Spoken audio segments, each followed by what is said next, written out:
Welcome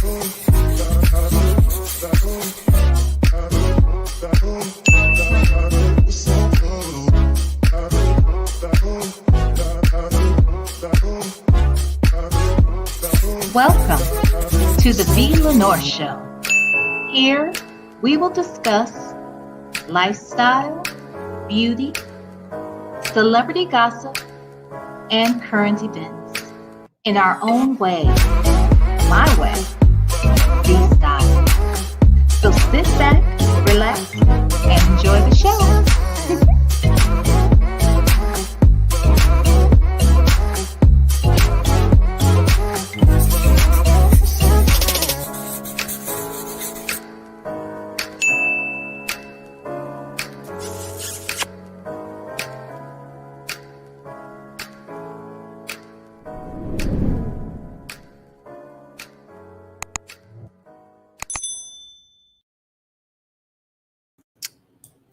Woo-wee. Hello, everybody. Hello, how are you tonight?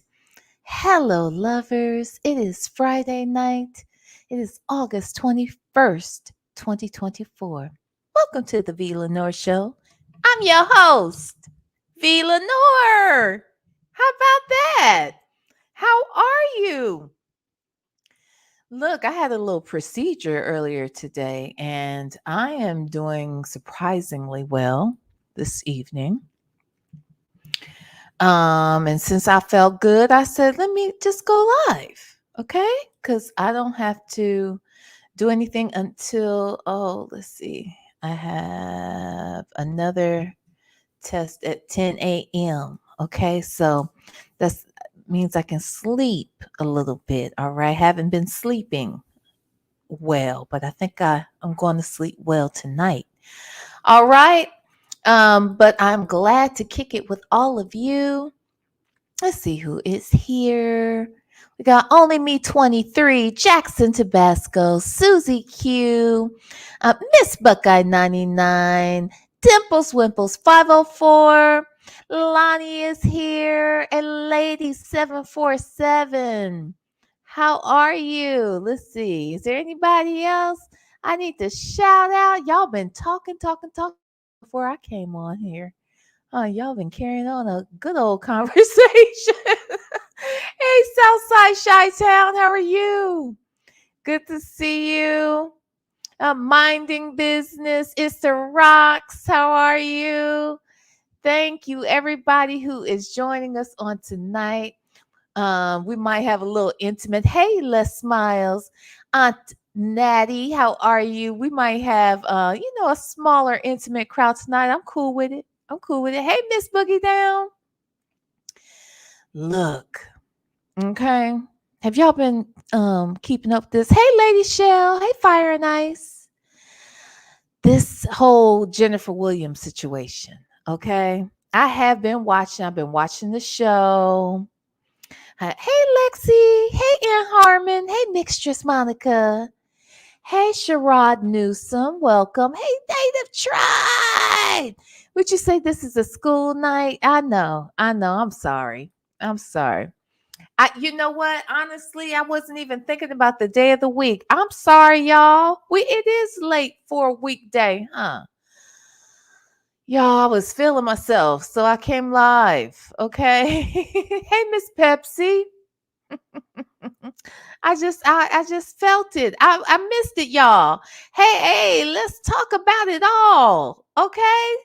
Let's talk about it all at all hours of the day and the night. Hey, sunshine and rain gardening. Okay?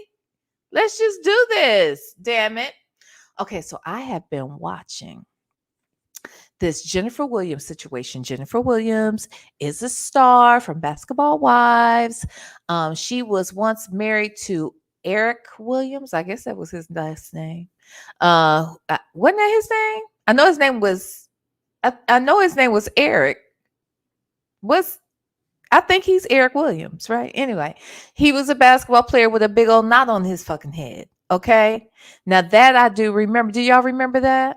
I couldn't concentrate. Okay. I rarely understood what he was saying because he was so damn ugly with that knot on his head. I couldn't take it. I couldn't. I couldn't look in his eyes. I couldn't tell you what color they are. I can't. I do not know. All right. I barely knew what the hell he had to say. I never, not never, because I could. Anyway, long story short, there was a incident where he threw aggressively threw water in that girl's face. Okay, aggressively, like to the point where that was definitely assault. You know, because water people don't act like, hey, Miss HLS, excuse me, y'all. We can't act like water. Okay, now, look, I'm not talking about like I don't want to hear no bullshit. And I know not y'all in the chat right now because everybody in this chat has good ass sense. But don't no fool from the sky, but now come down here talk about no bullshit about water. You know what I'm saying. Don't play with me tonight. Okay. I'm not in the mood. That is not what I'm talking about. He had a glass of water and he was literally in her face. And he did it as if he was literally trying to, if he could put his fist in her face, that's the type of force it seemed like he gave when splashing that water on her. It was a mess. So she was humiliated with that. Then, honey, talk about going from bad to worse. Then next thing I know, now I think she dated somebody in between, but fast forward, she starts dating Tim Montgomery of Sweetie Pies. Sweetie Pies, what's her name? Damn it. I, what's that lady's name, y'all? What's Sweetie Pie's name? I can't believe Robbie, Miss Robbie. He was Miss Robbie's daughter. I mean, shit. Miss Robbie's son, but he was bitch made. So that's why I almost called him a daughter. Okay. He's a whole bitch with his hips. Okay. He's curvier than I've ever been. Right. He's an asshole. He's a devil. Okay. Anywho, that Tim damn Montgomery. What's his name? Montgomery or Norman? Why do I want to call him Norman? Anyway, Tim Montgomery, I think. What is that his name, y'all? I know his name is Tim. Anyway, Tim's ass set up, arranged for his nephew to be unalive so that he could collect insurance money. Now, let's not get this shit twisted. He also had a policy on his mama. Okay. So if he'll kill a nephew who is only gonna give him about 450,000, what might he do to a mama who had a whole business? He probably knows what she had in savings. He arranged also for his mother to be robbed of over $100,000 in cash. He also tried to pin that on the nephew and then made that the excuse to other people about why he wanted that boy unalived. He was an asshole. Anyway, Jennifer decided she was going to date him. Okay. Now, granted, all of the shit about the nephew and all of that stuff had not happened. Either it hadn't happened or it hadn't come out about the unaliving, okay, being his responsibility. So I can't remember for sure if the nephew was gone already, had passed on, or if he had passed on, these allegations and stuff had not come out, right? So she even was on the show in Harmon. She even came on the show for a few episodes because they were talking about moving in together. She was going to move to St. Louis. Like it was a whole thing.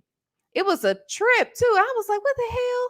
I was like, she's now look, I mean, I saw that as her opportunity because she wasn't on Basketball Wives at the time. This was one of the seasons she wasn't on because see, she hasn't been on every single season, and now they've combined the cities. and she's back. She's been back a couple seasons now, about maybe 4 or 5, maybe. Anyway, she's back over there now, but there was a time period where she wasn't.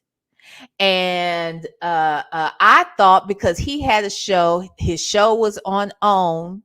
I'm thinking that's in my mind, I'm just being honest. I felt like that's why she got with him, and because it looked as if it appeared as the business was lucrative because they kept opening and expanding and going to other cities, and the quality was changing. Though they were moving too fast, Miss Robbie did not want to grow like that, but Tim did. But see, on the outside it looked a certain way, and that's why, because he was going broke and he was overextending himself, that's why he stole his own mother's money and pinned it on his nephew, and then turned around and had his nephew unalived so that he could get 450,000. So the dude was trying to do other craziness to fund his life, and so it looked like they were doing good. So Jennifer, that's why I thought Jennifer got with him for that. Then they broke up. Then she got with a scammer. I haven't even watched her documentary. I'm gonna watch it. I don't know, is it on Netflix? Like, where is this documentary? Anywho, she did a documentary because I guess she got scammed. Somebody stole her car, some ex-boyfriend, and some other stuff. I don't know. But the girl is great with choosing men, and now she's got a new one.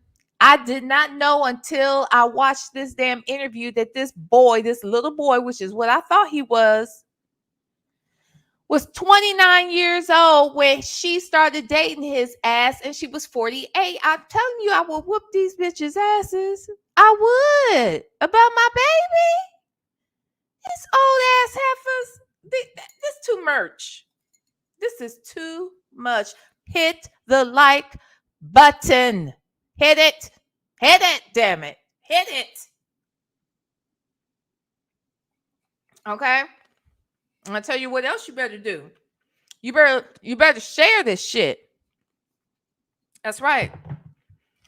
We're trying to grow around here. So share it on Instagram. Share it on Twitter, on Facebook, on, I don't give a fuck, WhatsApp. Put it in an email. Put it in a text message. Okay? You can text message someone and tell them to watch this shit. Then you could, I don't know if you got a channel, you can share it. You can do it. You can share it. You could. Okay. All right. So you better like, you better share. And if you're going to do all of that, you had better been subscribed too. Okay. Okay. So Native Tribe is being creative, and I'm with it. Native says he is going to sell it on eBay. Okay. And I had better get a cut. That is what I am saying. I had better get a cut.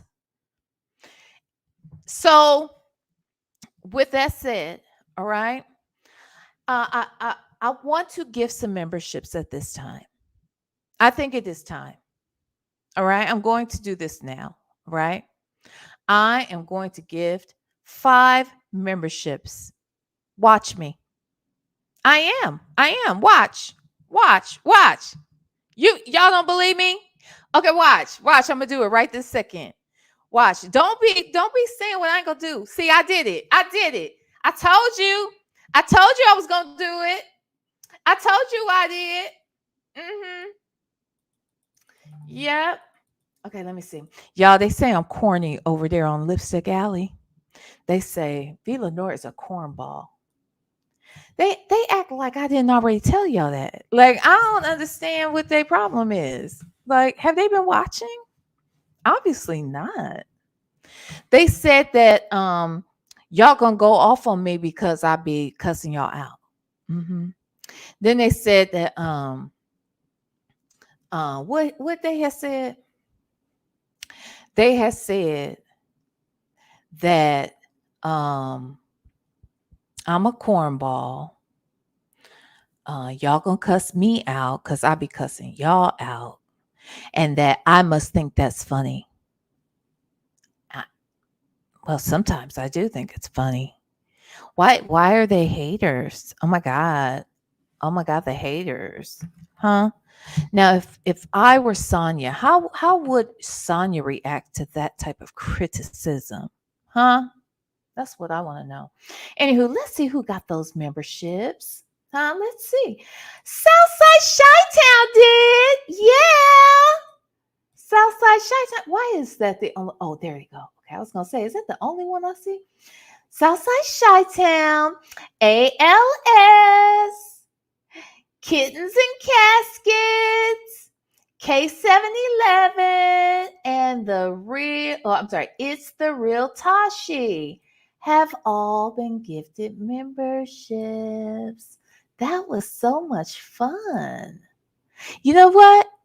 It was so much fun. I'm gonna do it again. I'm gonna do it again. Watch. I'm gonna do it. I am. I am. Y'all don't be believing me. See, I'm a prove. Watch. I'm gonna do it. I'm gonna do it. Watch. Boom. I told you. I told you I was gonna do it. I told you. Let's see who had got it this time. Okay. Okay. Learn life. Sonya B. Sonya B. Tech Lady 79. G Creates, and that 70s girl, they all received memberships. Okay, great. Yay. Okay. All right. So let's get into So now Jennifer, I'm telling y'all all of that and haven't gotten to this guy. So this guy basically is young. Come to find out, he was young. He's young. Now, mind you, he sounds mature, but he also sounds to me like he has a lot of charisma. He has a lot of charisma. And I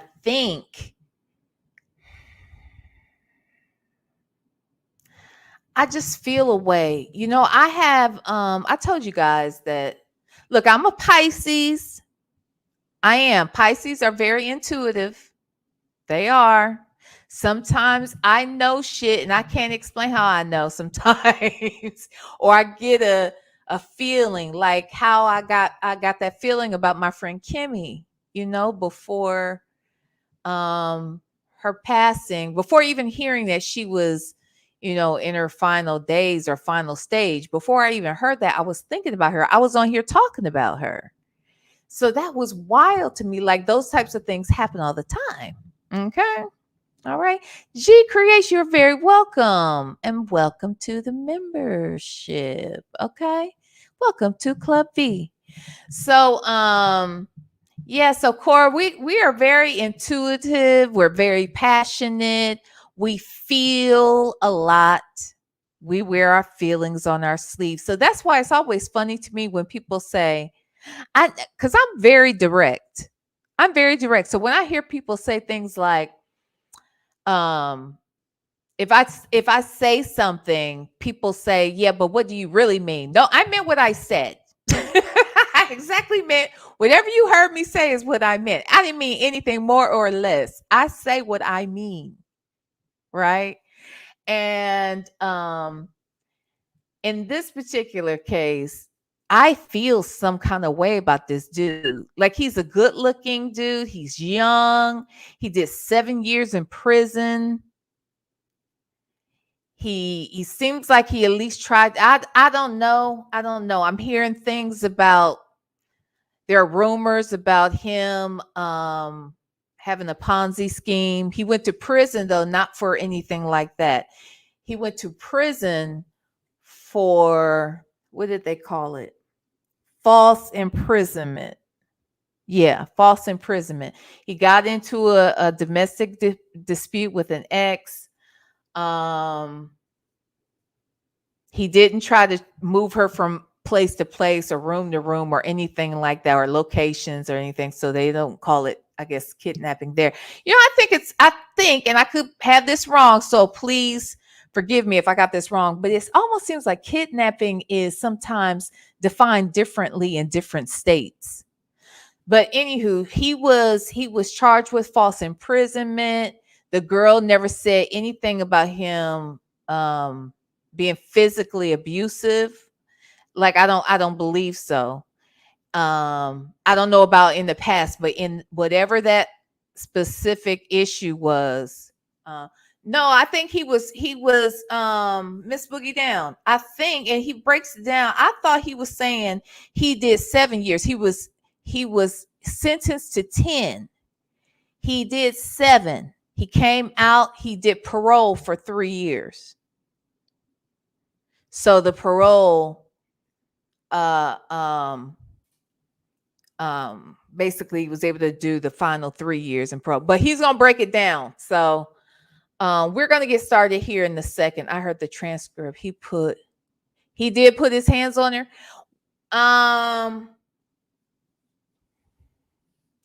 I thought that he put his hands up. Oh yeah, he did say something about he grabbed her, but not like, I don't know. I don't think it was the way we think. Oh, what's to say? He put hands on her. He didn't actually serve 7 V. Oh, he didn't. Okay, okay. He did 7 years. Aunt Natty said he did 7 years and 3 on parole. He's still on parole. That's what I thought. He's about to break it down because I heard him explain it to um Carlos. Did y'all see this? Because I heard him explain it on Carlos's in the interview here. So we'll get to it, but let me just say this. So the interview is hour and 52 minutes. We may not get through all of it tonight because you know how I like to run my mouth. Okay.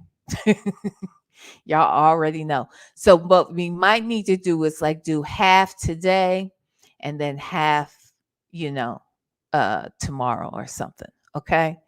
Um, but yeah, somebody said he lied. Okay, Miss Buckeye said he lied. Because I know Simone was girl, is that legal? Simone, attorney Simone, she was breaking down some of it, and she was saying that he lied about a lot of things. So let's just watch this now, and then maybe, just maybe, I would love to get Simone on here to talk to her because she says she's representing one of his victims. I think that's a part of this, what she's calling a Ponzi scheme. Okay, let's listen. Anyway, the thing is an hour and 52 minutes. I only got through an hour and a half. So I'm gonna go all the way back to the beginning. When we get to the end, finally, I will be watching that with all of you. But again, don't worry, we will not be going through this whole thing tonight. Hi, Just Nikki. How are you? All right, y'all. Okay. Let me see. What Dimples talking about? She made who made what Dimples say to making people choke and stuff. Let me see. But y'all have slick mouths, will read you down intellectually. What y'all talk? What you talking about? Dimples Wimples. Make sure you have your option on to receive. Oh. Okay. I'm sorry. What did she say, y'all? Dimples ain't no telling, y'all. Okay. All right. Well, I'm about to share my screen. All right. Hope y'all got your snacks or whatever you need. All right. Also, let me put up my little banner here. Where's my banner, baby? Okay. Because we are going to review Mr. Carlos King, the king of reality TV, okay, of some of your favorite shows. All right. And he has had some of your favorite reality stars on this here platform interviewing them. And it's been cool, actually. Okay, so we're going to watch it. We're going to review it. Okay. And we're going to review it and activate the fair use. What do I want to call this? Bill? I don't know. Under fair use. Okay. Under Section 107 of the Copyright Act of 1976, allowance is made for fair use for purpose of criticism, comment, news reporting, teaching, scholarship, education, and research. Okay? All right, Carlos? Don't strike me, Carlos. I linked your video, Carlos, in my description. So please be nice, okay? Don't strike me, damn it. I'm gonna do a lot of interrupting, Carlos. And so the people know if they want to hear this uninterrupted, they can just go to my description box and click it. Okay, Carlos King? I'm just saying, okay? I mean, I had to get the point across, Miss Buckeye. Miss Buckeye, I had to. I'm serious. Okay, so now let's get into it. All right, we're gonna start. I got my opinions about this dude. So a couple things irked me. Like I was rooting for him until I heard he was 29 and did 7 years or whatever the hell. I mean, this is what he said. I know y'all said he didn't do all that. I'm just telling you what I had heard out his mouth. Okay. And he said he had did 7, was on parole for the other 3. He just recently, I guess, violated his parole because he obviously left the country, and it looks like maybe more than once, with his fiance here, Jennifer Williams. And Jennifer Williams was posting it on her Instagram. So the truth be told, if they had kept that shit off of the Instagram, he probably wouldn't be busted. And he's almost done with his damn parole. This is just checked up. I'm also concerned about this amount, this $250,000 amount that he claimed on the show that he's still owed in restitution. But when attorney Simone from Girl Is That Legal pulled up the information, it said that he only owed $12,500. And he also says on here that his net worth is $5 million. So why in the hell did he not pay the $12,500?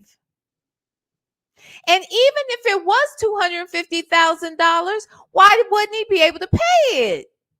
Finance it. Why? Make this make sense. So anyway, we're going to watch. Okay, let's watch. All right, here we go. I might go back and forth with making it big or small. Okay, so just know I'm trying to make sure we do things very differently over here. Okay, actually, let me speed it up a little bit. Just a teeny itsy bitsy. Okay, so it's gonna be a little sped up. Okay, I don't want no problems. I don't want no problems, Carlos. All right, I respect you, bruh. I respect you. One day, I hope to work with you. Okay, let's listen. Oh, can y'all hear? No, neither can I. Okay, hold on. I didn't have the volume up. Okay, all right, here we go. Listen. There's a lot of conversation about this relationship. I wanted to give you guys the opportunity to just address everything and address it head on. When you first saw Jennifer, did you know who she was? I never watched the show, you know what I mean? But I knew exactly who she was. Were you in a relationship at the time you saw Jen? I had literally just got out of one with my children's mother. You guys first met, how old were you? 29, and she was 47. 47. When you found out he was 29, was it a red flag for you? He checks all these boxes for me. Let's see. Things about you going to prison. There's things about domestic violence charges. My charge was false imprisonment. Long were you sentenced? For how many years? 10 years to serve 7. Did you ever get physically harmed in prison? I was stabbed in a gang war. There's a lot of people who are... Y'all hear that? I'm telling you, I wasn't lying. I wasn't just giving bad information. He giving bad information. Okay. He out here lying then. I believe y'all. I believe that y'all got the truth because y'all was over there listening to Pam and Attorney Simone, and I'm sure that you heard the truth. But this nigga lying right here, then I'm just telling you what he has said. Okay. Let's listen. Very concerned about you, Jen. We saw you been scammed. We saw you date another reality star who was convicted for setting up his family member to be murdered. How do you feel knowing that people are very concerned that you are in a relationship where you are about to get scammed again? I have common sense and I have discernment and I have learned from these mistakes that I've made. What is it that you do for a living? When I left corporate America, I went straight into affiliate marketing. A lot of people think affiliate marketing or MLM, pyramid scheme. So is corporate America. I started trading in pandemic. People would come to me and be like, listen, I want to learn how to trade. Cool, I'll teach you the skill. That's how I started my group. You make your money based on the percentage of the people who your clients? I don't charge percent. How do you make your money though? I don't really make money from the company. I make money from my skill. Explain that to me. Every little thing he says, they pick it apart. Mhm. They dissect like, what did he? Oh, so he doesn't have a job. We know he was a scammer. That's why he asked for it. What is your word? About 6 million. Well, Jennifer says she's allergic to broke. Yeah. Do you think money defines you, Jen? Well, Have your money increased since you met Christian? yeah. Who makes more money? You're a Christian. We say him. Have you seen his bank statements? No, No, I'm showing you bank statements. Have you lost clients because of you appearing on Basketball Wives? Yes. Are you going to have Christian sign a prenup? Are you guys going to get a joint account? Who paid the $250 bill? Is it paid for? Here's the thing. You know,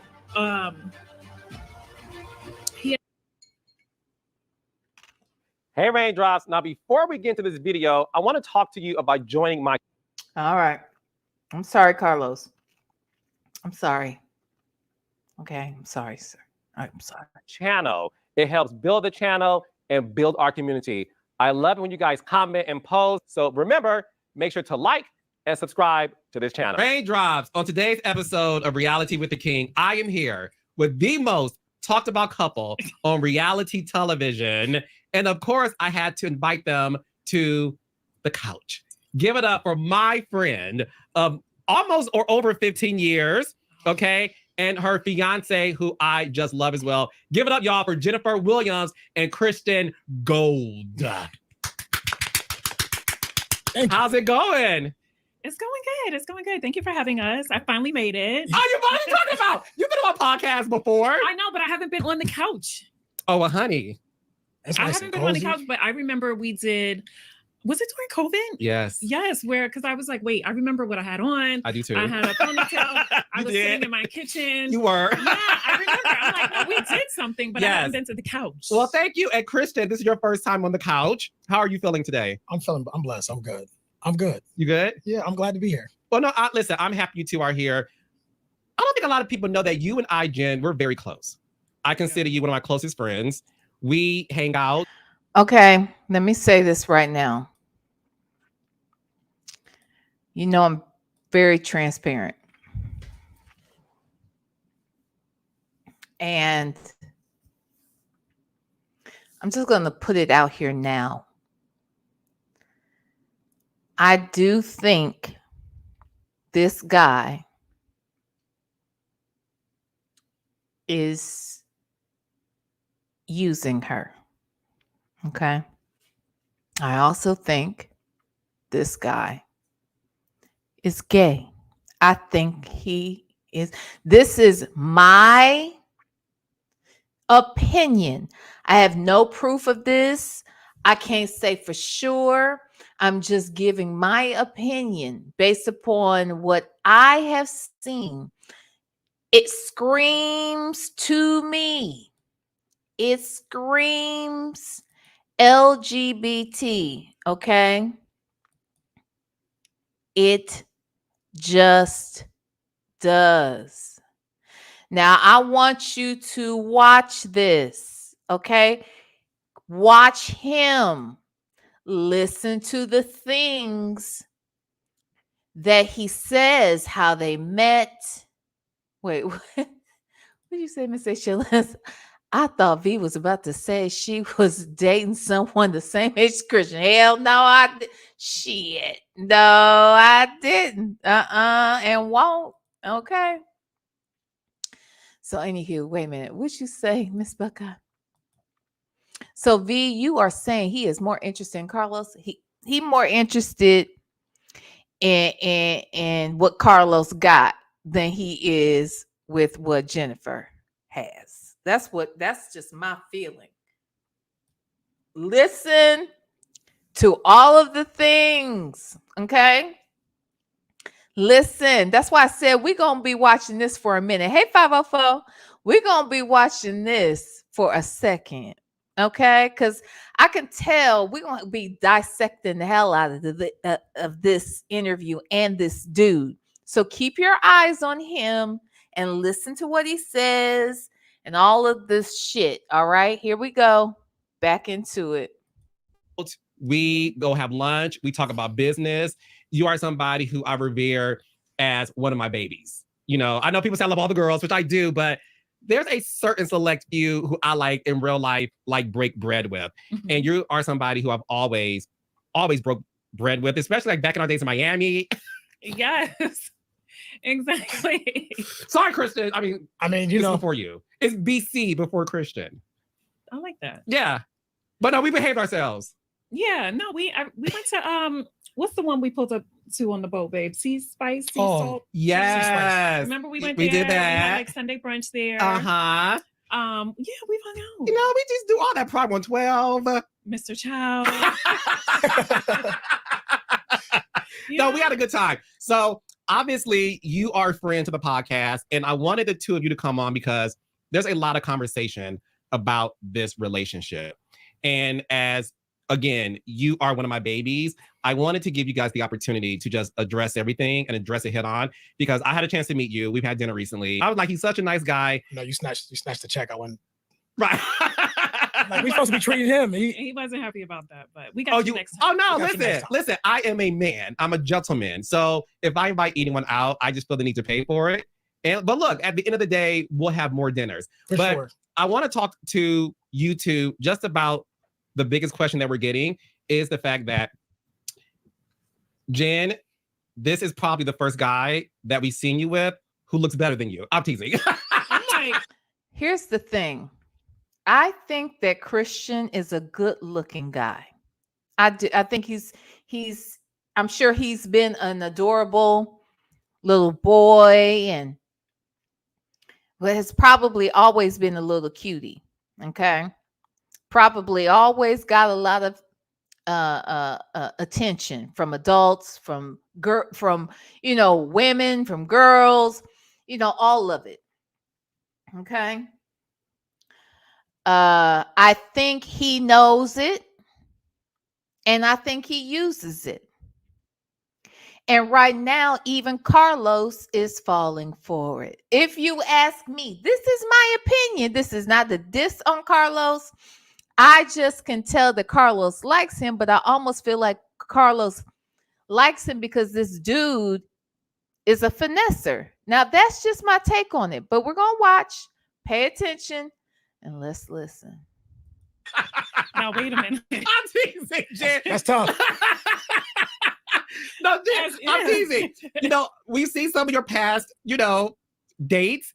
Some would say, they're physically challenged. Oh, here's the thing. So I really don't have a type. Like if you look across the board, nobody looks alike. You know what I mean? Because it's not really. I feel looks are gonna go at some point. Jen does not date these people for their looks. That is obvious. She was with that nigga for wasn't it like a decade? And he had a golf ball sitting on top of his head. He had a whole golf ball that seemed like it was growing every year. Looks like now, it probably looks like a tennis ball at this point. It was insane. Okay? And then Tim and his big hip having ass. Okay, give me a break. So Jen, she don't give a damn what they look like.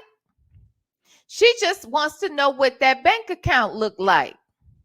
That's what's important to Jen. That's the real thing. Jen, that's on you. I ain't even mad at you. If that's what you want, then and that's how, if that's what's a priority for you, then so be it. I ain't shitting on it. Okay? Look, looks are not the number one thing on my list either. Literally, they are not. Now, I ain't never dated no nigga with a tennis ball on his head. That I have never done. Not never.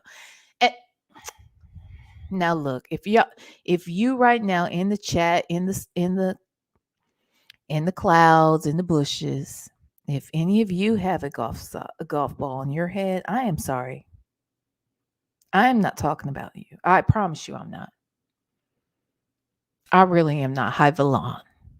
High salty buzzard. Okay. Bluebeard, I'm not talking about these people. I'm not talking about anybody in the chat.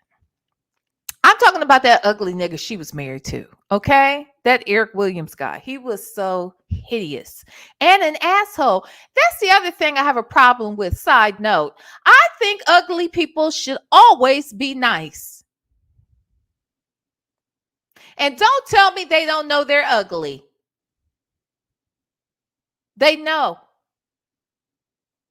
Now, I understand that they are angry about it. I get it. But just because they're angry about it, we didn't do it. We didn't do it. We didn't make them ugly. That's on their mammy. Okay? That is not me. Okay? Whoever your mammy and your pappy is, that's who did it. Don't take it out on the people who are just out here minding their business looking cute. It is not their fault. So even though you're angry, you need to calm down and be nice because you are ugly. Do you understand? This is free advice. This is free advice. Now, anywho, I also have never dated a man with hips bigger than mine. She has. It's okay, Jen. Okay? 504 said, if your mama made you ugly, I'm going to call you ugly.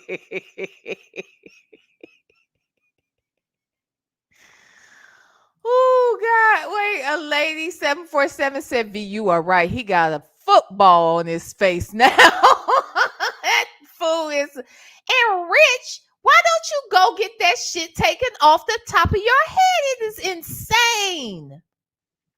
It is insane. Okay? That thing on his head, I'm going to look it up. I'm going to put the picture out here. Okay? Because this is some bullshit.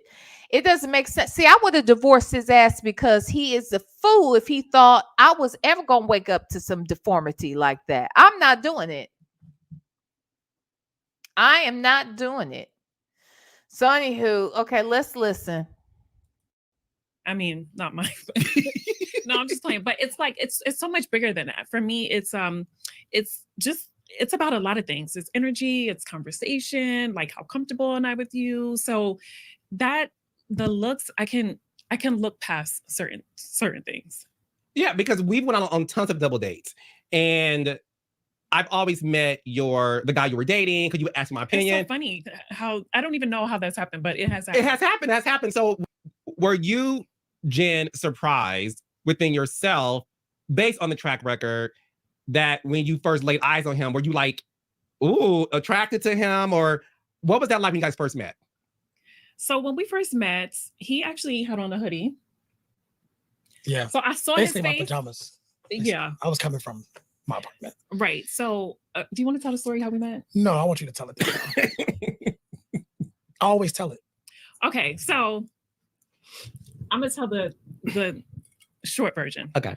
So I was out all day. I was at the Four Seasons. I was with our mutual friend, Armani, that obviously I didn't know that he knew him.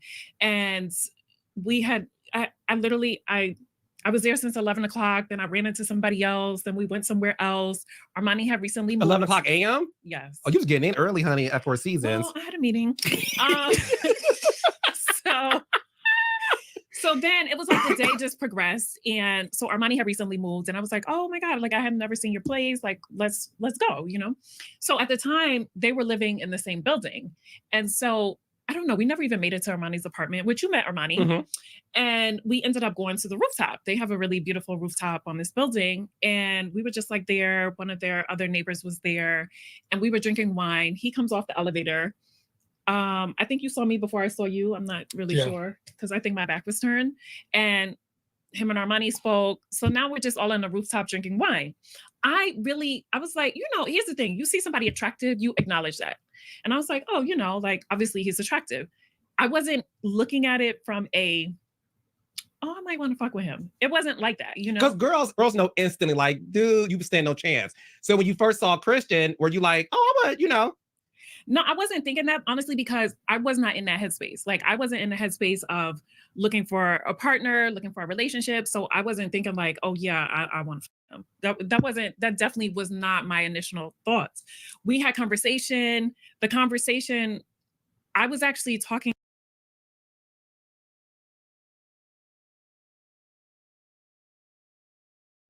Y'all know I'm over here talking and shit. I'm sorry. I don't know why he makes this pose.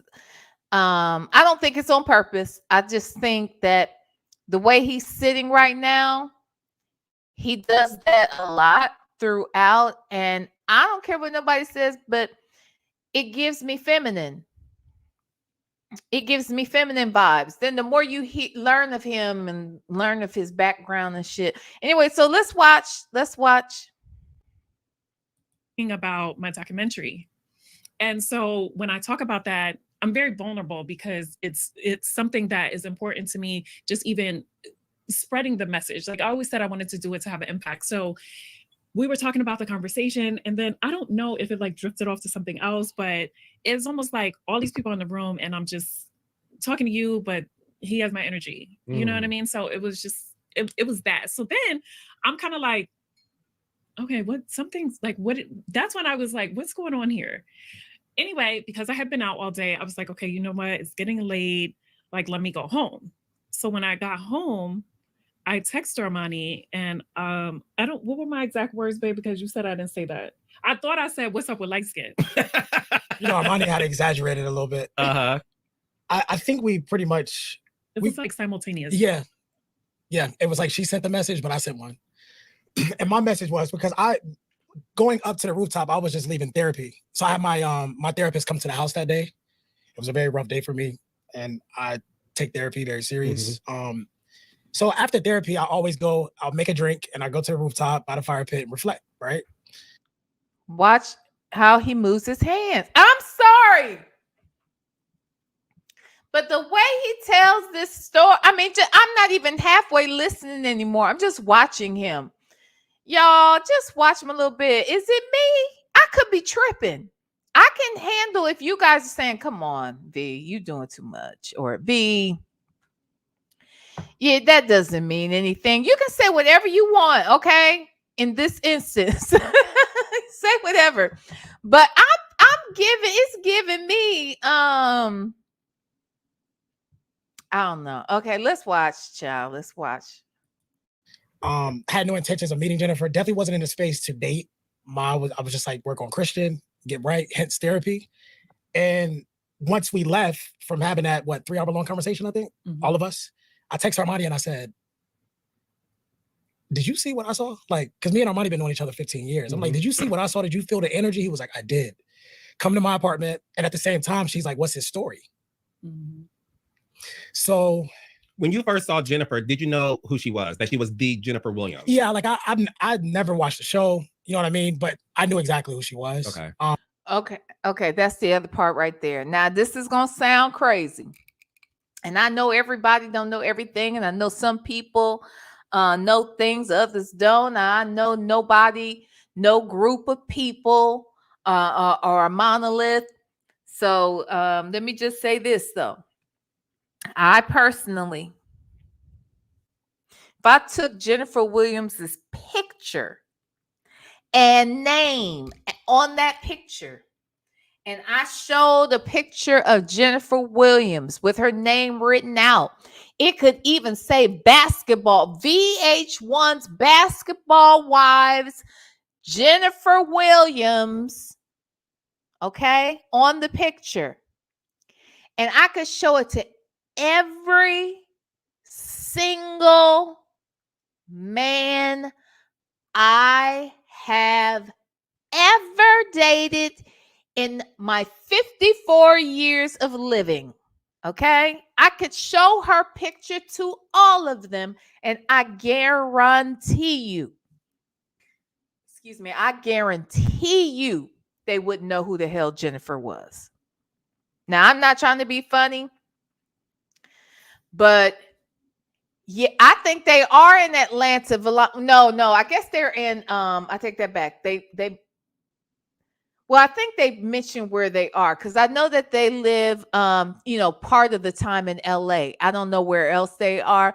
But Valon, tell me okay, so Valon said, is he from Atlanta? If so, V, you ain't off in your discernment.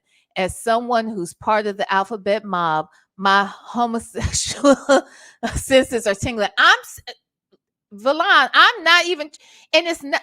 Look, here's the other thing. I have a problem when people use the LGBTQIA community as a dig. I'm perplexed when I hear people of the community even calling people who are not in the community a part of the community as if it's an insult. I'm like, how's that an insult, right? And then I'm always surprised when people do that. So this is not an insult. This is simply for me. And thank you, Valon, for sharing that. Thank you. And I know I hear what you're saying fully. Okay. And I appreciate you sharing. So this is not this is just an observation. And the point of me making that observation is because this woman is talking about marrying this man. Now, look, there are a lot of people into a lot of things. I got a feeling, though, in this particular case, Jen is not a part of the community. So I don't think she is looking for anything other than a straight man. And like I said, he's charismatic. And I feel like, he's presenting wealth, or he's presenting success to her in a way.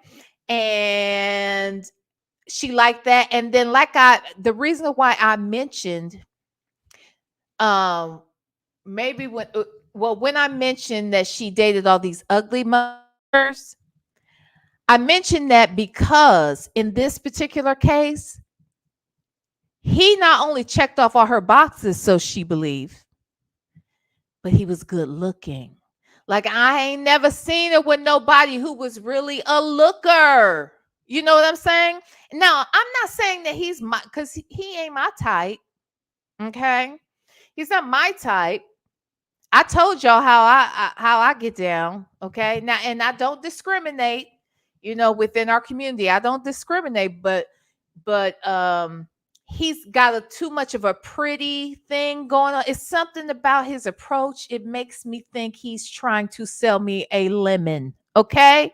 It makes me think he is a car dealer, or he is a pimp, or something. I feel like he is trying to 504. Now look, don't make me put you kick you out of here. Don't rush me. Okay. Don't do that. All right. Now I done told y'all about this shit. I'm gonna talk as long as I want to fucking talk. Now stop it. Okay, now listen. I think she fell in love with him because of that. Cause she ain't never had no damn good looking man. Okay? I really believe that. I think he like, how would she get with Tim? I see, because here's the thing. If they're looking for the wrong if you're looking at the wrong thing and you're prioritizing the wrong thing, it may show up. It may show up. Wait, what? What y'all say? 504 says a rap. What'd she say?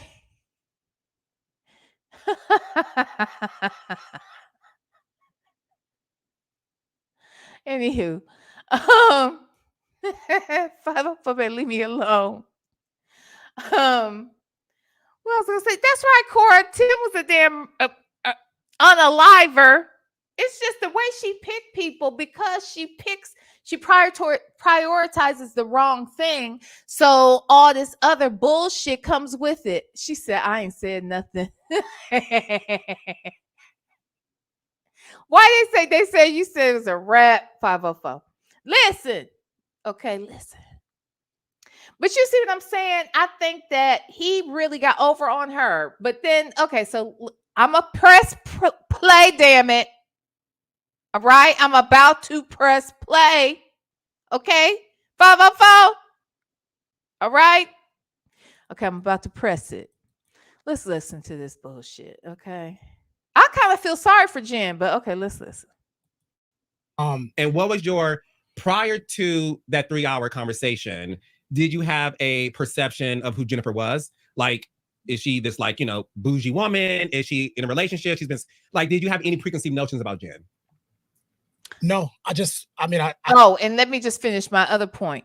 Who knows Basketball Wives? And why would you know Jen outside of Basketball Wives? That's the point I was trying to make about I couldn't find one nigga I ever dated that would know who Jennifer Williams is. So how did he know exactly who she was? And he had never, in quotes, never seen the show. Make that make sense. Okay, let's go back just a tad so we can hear Carlos ask that question. See what I saw? Like, because me and Armani been knowing each other 15 years. I'm like, did you see what I saw? Did you feel the energy? He was like, I did. Come to my apartment. And at the same time, she's like, what's his story? Mm-hmm. So when you first saw Jennifer, did you know who she was? That she was the Jennifer Williams? Yeah, like I'd never watched the show, you know what I mean? But I knew exactly who she was. Okay. And what was your, prior to that 3-hour conversation, did you have a perception of who Jennifer was? Like, is she this, like, you know, bougie woman? Is she in a relationship? She's been, like, did you have any preconceived notions about Jen? No, I knew it was class. You know what I'm saying? Like when Jennifer Williams, if I ever see her come across my Explore page or anything like that, it's just like, this is just a powerful Black woman that has class. And to still the question you asked her, when I saw Jen, I just saw Armani's friend. You know what I mean? I didn't say, oh, that's going to be my wife. But you knew she was Jennifer Williams. Yeah, Jackson Tabasco said he watches Basketball Wives just like he watches Real Housewives of Atlanta. I don't know why, but I do feel like he may be in Atlanta. I do kind of feel like I can't remember. I don't know if they split their time, but maybe they mentioned it here. But someone brought that up before. I'm telling you, dude comes across to me like, I don't know. Let's watch. I want to fuck her. You know what I mean? I didn't have that in my head, especially at that time of what I was going through. So after that, were you in a relationship at the time? Why does he keep talking about what he was going through? But I don't know that he really says what he was going through. So I wouldn't even bring that up. I mean, because it's almost like he wants somebody to ask him. What the hell? Jen? I had literally just gotten out of one with my children's mother. The same. No, before. Okay. Before. So we met in December. I was out of my relationship the end of September. Okay. So, you know, it was complicated, and you know, it was just not enough time. But it was like this gravitational pull, man. It was a gravitational pull with that conversation, and the next thing you know, we exchanged numbers. Well, we didn't exchange numbers, but I always say when she left and we walked into her car that night when she left our apartment, the hug we gave each other wasn't a church hug. It wasn't like the ass this way. Like, no. like our faces were like in each other's neck. And that's why we got into fragrance. Oh Lord. I mean, I don't know. I mean, while I think that that's cute or whatever, did we really need to know the? I mean, the way he's telling this story, I don't know if I would tell. Even I'm a girl, and y'all know I can tell a story. Okay, I'll be giving y'all all the details, but I don't know. I don't know a man that would go into that much detail. Nor do I think it was necessary. Just trying to understand if they were attracted to one another, but I don't know. I feel like he's sitting somewhere talking to his girlfriends about how he met the love of his life and not necessarily what I would want to hear him say on the couch during an interview as the man in the relationship. I'm just saying, y'all wait, y'all, but if y'all say he lying, that means Jennifer lying. She ain't correcting him. She ain't said, so they both lying. Cause she's sitting right there. She know how they met. How come she ain't saying that? Okay, well, let's listen. So, because we both love fragrance. And I was just like, wow, you smelled amazing. This is when we start texting or whatever. And yeah, we start texting and it was gradual, small talk. And then that turned into a first date. What was your first date at? Her favorite. Can you guess? Nobu? My girl with expensive taste. It was 6 hours. So we met on a Friday. That Saturday. Oh my God. I didn't hear that part. 6 damn hours. Ooh wee. Yeah, that's the other thing. Hi, Demi. I do believe he does have a lot of kids. Didn't that come up? Didn't he have, or am I mixing him up? Child, I could be mixing him up right now with Tamar's man, JR. Okay. Because he got 5 kids by 4 baby mamas, and I think all of them are black. See, I would always be questioning. Okay, that's a whole nother story. Anyway, anywho, listen. Something ain't right about this. I'm telling y'all, but okay, let's listen. Oh, they're saying in the chat, somebody says 2 kids, some say 3. 2 are infants. Okay. Hearing different things. Okay, let's listen. We had talked about getting together, but I didn't leave my house just because I had been out all day Friday. Like I was just exhausted. So Sunday, I was just doing some run around because I was going to New York that Monday. And I was already at Nobu actually, because at the time Armani worked at Nobu and I was like running around. I hadn't ate. So I was like at the bar, just like grabbing a bite, talking to him. And then he was like, maybe we should grab a drink at Nobu. And I was like, oh, funny you say that. I'm already here. I'm on the way. So we started off at the bar. We were chatting at the bar. So now this, when he walks into Nobu, this is when I really. I'm sorry. Even the way. Okay, I'm sorry. I am sorry. Damn it. I am apologizing in advance. Okay, I am sorry. But I have to stop it. Look at how he's looking at her and rolling his tongue in his mouth. I'm sorry. Jen, how come you don't see this? I see it. Valon sees it. We can see you, nigga. We see you. How come Jen don't see it? Really see Christian because no hoodie, no nothing. No hoodie. His hair was like this peach color. And I was like, okay, it was, I hate to say this because it's just so like cliche, but it was like giving Chris Brown vibes. Okay. Yeah, I can see that. Like, yeah, I think they have a resemblance, but like Chris at one time was dyeing his hair and doing all these like different colors. And so I was like, okay. And so we started out at the bar and I don't know how many hours we were at the bar. At the time, maybe 4. My sciatica was kicking my ass. And I was like sitting at the bar like, shit. So then we ended up moving to a table and we literally, I think I got to Nobu at 5. I got to 5. You did a whole shift. And we left at 12. We sat, we talked about everything. And still, I didn't have that thing of like, this is gonna be my wife. It was just, whether it's that or a friendship, I was completely fine with it. And I just found comfort in talking to her about my story, and telling her everything and letting her know just the truth. You know what I mean? If I sit down with a person and I feel like they can receive it without being judgmental, then I feel like I can relate it. You know what I mean? So it was just comfortable. We never talked about age. I was gonna say that was the one thing we did. She never asked I never asked her how old they are. Right. I'll eventually find out, but you know what I mean? She didn't ask my age. Well, I'm sorry, Jim, because that would have been one of the first questions I would have asked his young looking ass. Hey, a snack in the meal. Like, why didn't Jim fuck what he didn't do? Okay. I don't want to do anything. He can tell she's a mature woman. In fact, he said he knew who she was, which I know too that he knew what she was. Okay. Or who she was. He knew exactly who she was. So he didn't have to ask her how old she was. But her ass should have been asking because he looks like he could be her son. And guess what? He could. He could be her son. Shit. This nigga, I believe he's younger than my son. I'm telling you, old ass heifers, y'all better stay the fuck away from my Okay? I am not playing. If you want to send me to prison, that is a surefire way to get me there. Okay? Surefire. But I digress. Okay? Let's listen.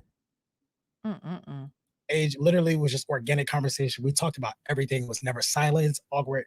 It was never awkward silence. It was never on the phone. We put our phones down and it was literally, I look up and it's midnight. I'm like, whoa. So when you guys first met, how old were you? 29. And she was 47. 40. I cannot.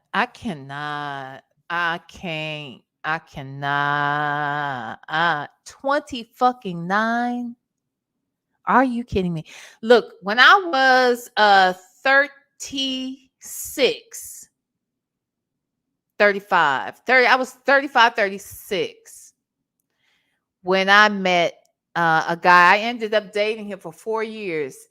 But when I was 36, he was 29. Okay. He turned 30 like a couple months later. Yeah, a couple months later. But he was 7 years younger than me. And it really took a lot for me to even consider 7 years. I can't imagine 17. Like, seriously, I can't. Because the maturity of it all, or lack thereof, the experiences, I couldn't do it. But anywho, let's listen. 47. When I say it now, everyone knows. Everyone knows. Where's the masking tape around here? You are 29. I was 29. That was December, and I turned 30 in June. Mm-hmm. You're a Cancer? No, Gemini. You're Yeah. I get that reaction. The Geminis are crazy as hell. I done said this before. My mother was a Gemini. Okay. She was a loose mother sucking cannon at times. She had that twin child. That twin ain't no joke. Let me tell you something. However, I have met some really solid and good people. My mother was a good person. She was strict and she was a giver. She was a caregiver. She was smart. She was generous. She was a lot of great things. Damn Geminis, they will be just as good as they are. They can be just as bad, honey. They will lose it at the drop damn dime. You never know when it's damn coming. Okay. Ooh wee. Dimples Whipple said Gemini are insane. My mom is a Gemini, and so is my son. God. Okay. Honey. I'm telling you. Yes, Miss Buckeye. Your mom was a Gemini too. Honey, when I tell you, Chalula, ooh wee, she was crazy sometimes. I was like, what is wrong with you? It's just out of nowhere. So that I say all that to say, who knows what his twin looks like? You know what I mean? Who knows what that person looks like when it shows up? This man, look, okay, let's listen. Every time. Yeah. I've dated 3 men my whole life. 3. 2 were Geminis and 1 was a Scorpio. Were they May or June? May. They're different. Okay, that is a difference. They're closer to Taurus. He said that they're different. It wasn't until yeah, my mother was very, very affectionate and very loving, Miss Buckeye, but then she would literally be ready to slit your throat. I mean, it could go either way. That my son could do no damn wrong at all. It didn't matter what he did, how he did it. Okay, it didn't matter. It did not matter. But I saw that damn twin. I saw it quite often. Okay, I saw that damn thing. So it could be just like I said, just as sweet they are. The sweeter they are, that's what you got to be scared about, because that twin ain't no joke. But he was saying that there's a difference. I didn't know that until I was listening to this, and I'll have to go look it up. But my mother was a May Gemini, and if they're saying it's closer to Taurus, and Taurus is okay, so they're bullheaded, I guess that would make sense. That Gemini, my mother, was something else, honey. Something else. Leo lady said her baby girl's one. Jesus. Okay, pray for all of us who have had to deal with these damn Geminis. Miss Buckeye, she was nice. I'm sure she was sweet, but you ain't gonna tell me that woman wasn't crazy some days, okay? You ain't gonna tell me that. Okay, anyway, let's listen. Oh, I'm closer to Cancer, so I have that. Yeah, I have that. I wouldn't say sensitive, but I'm very like when I become emotionally invested, and then betrayal happens. That's when you see the twin. Got it. You see what I'm saying? You see how he moving this? Okay, I can't. I know that I'm being petty as fuck. Watch his mannerisms. Please, Valon, anybody, please, if I sound, I don't mean to be offensive. I don't mean to sound like, because look, I don't believe that you can tell everybody, I should say, you can't tell everybody what everyone's sexuality is by just simply looking at them or just simply studying their mannerisms. But I think there's a good, thank you, Valon. I think that there's a good majority that you can identify, right? Just like for some folks, to me, there are black people all in the world. We look all kinds of different ways. And sometimes they can be very, very, very, very light complected. They may even have a finer grade of hair than our coarse haired brothers and sisters, and white people may look at that person and never even consider that they aren't white. But we walking down the street, being in the grocery store, at the mall, in the doctor's office, it don't matter where we are, we might see that same person and we'd be like, oh, they got some black in them. They black. I don't give a damn what. I know what she looked like. She black. I remember watching Mariah Carey for the first time that with Visions of Love, that song. And remember that video was in black and white. And the way that girl was singing, and I was looking at her curly ass hair. And even though she was, look, I had white friends in high school who were darker than me, but folks knew I was black. Okay. And we knew damn well they was white. So I understand that a lot of white people can look at folks and they can't tell, but we can tell. Well, I think the same goes with most people in the community. So if people in the community can identify each other, but there are some of us who have really great gaydar. At least I feel that I have great gaydar. Okay. And I just feel like his mannerisms. Shut up, Miss Buckeye. You should have shut the hell up. Shut up. You shut up. Like Unleash said, oh, we know you, Black B.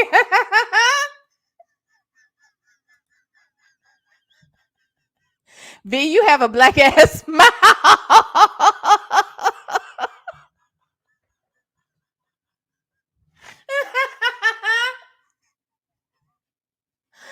Anywho, forget y'all. Fuck y'all. I don't give a damn. Okay, shut up. Now, anywho, let's watch this damn video. But anyway, I went back. I just want to go back a little bit. Watch his mannerisms, y'all. I'm just telling you, I don't know what Jen doing. I don't understand. Because here's the other thing. Jen looked bigger than him. So I can't be bigger and less feminine than him. Okay? He couldn't be my man. It just wouldn't work out for us. Okay? We wouldn't be able to do it. Wait a minute. Shut up, Native. What you say? Your profound use of the N-word gives you away. Wait, I was watching the playback the other day.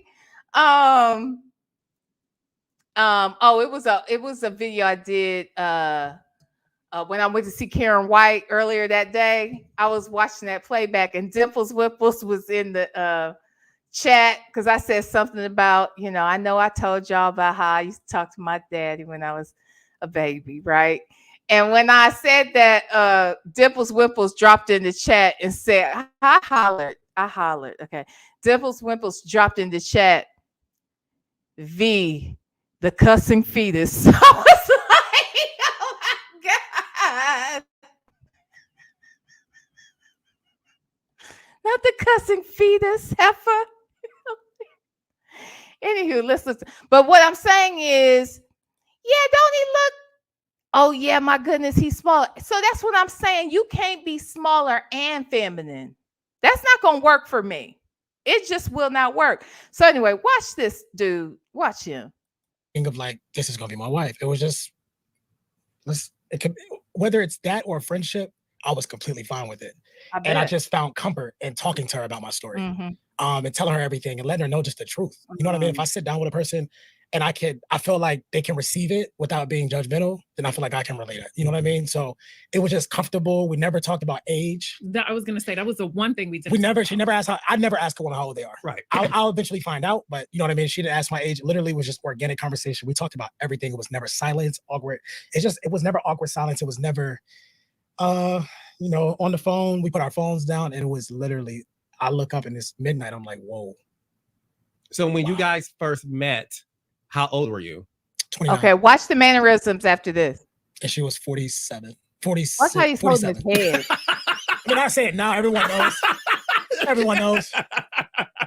Where's the masking tape around here?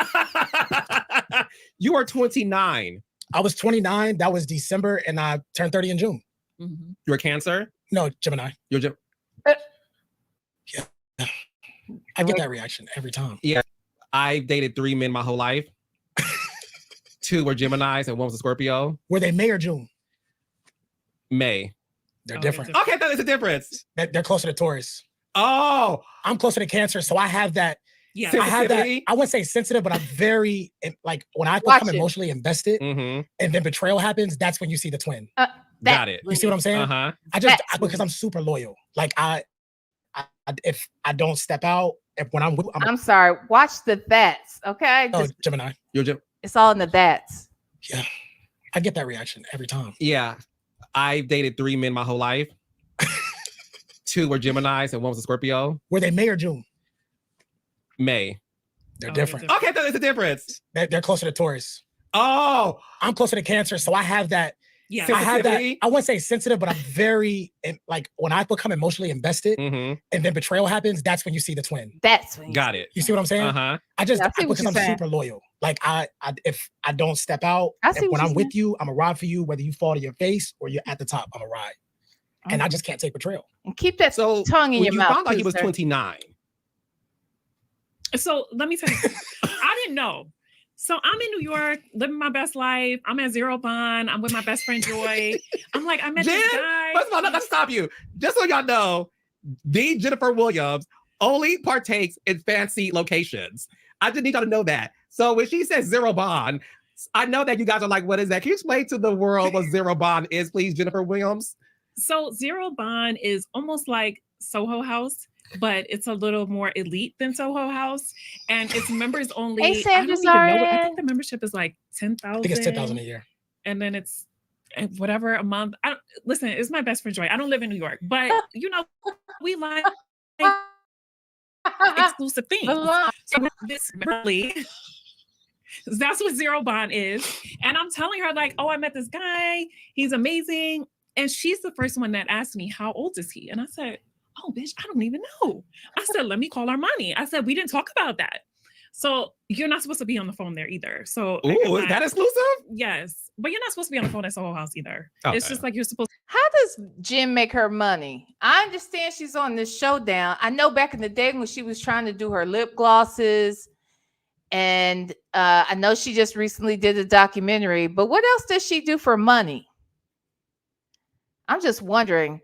I think she may have gotten a decent settlement from her divorce, but I don't know how long she could have lived off of. I mean, I think it would have been nice, like for you and me, maybe, like you may think, oh, that's good, great money, but I don't know if what she received was enough to sustain her lifestyle. You know what I mean? Because I don't think she was trying to dumb down, if you will, or live a little bit below her,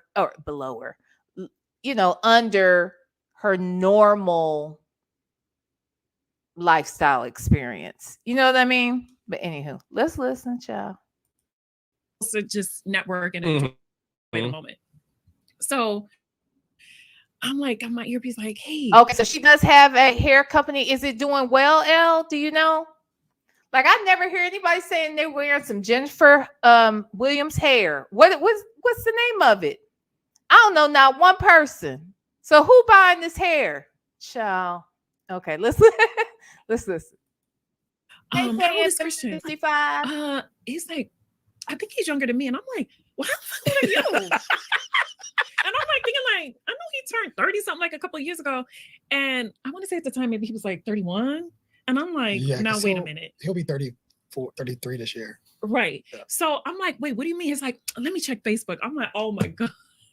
So he tells me, and I'm like, there's no way. Because for me, I'm thinking, I sat down, I had a 6-hour dinner with this man, and the conversation was so elevated. It was so mature. And when you think 29, me, and how old I was like, I don't know that I would have anything in common with, and they say men, they mature later than women. They always say, even if you're the same age, you're 6 years more mature. So I'm like trying to do the math. And then I start remembering certain years from the conversation that we were having. And I'm like, wait, this might make sense, because I wasn't catching it at the time because I'm so engulfed in what we were talking about. But when he was telling me his journey of him like going to prison and when he got out in the years, and I started thinking about, wait, I was such and such old, where he's talking about 2016 and all these like it started like adding up. Jen, you can't be this slow. And you're correct. The likelihood that you would have something in common with a 29-year-old boy, okay, is slim. And Jen, you're going to find out just how little y'all do have in common, because this guy, I feel like he's just playing a role. He's doing the fake it till you make it. He wants to be high profile to get attention because he's got this MLM business. And everybody or anybody who's ever worked these MLM businesses, and I have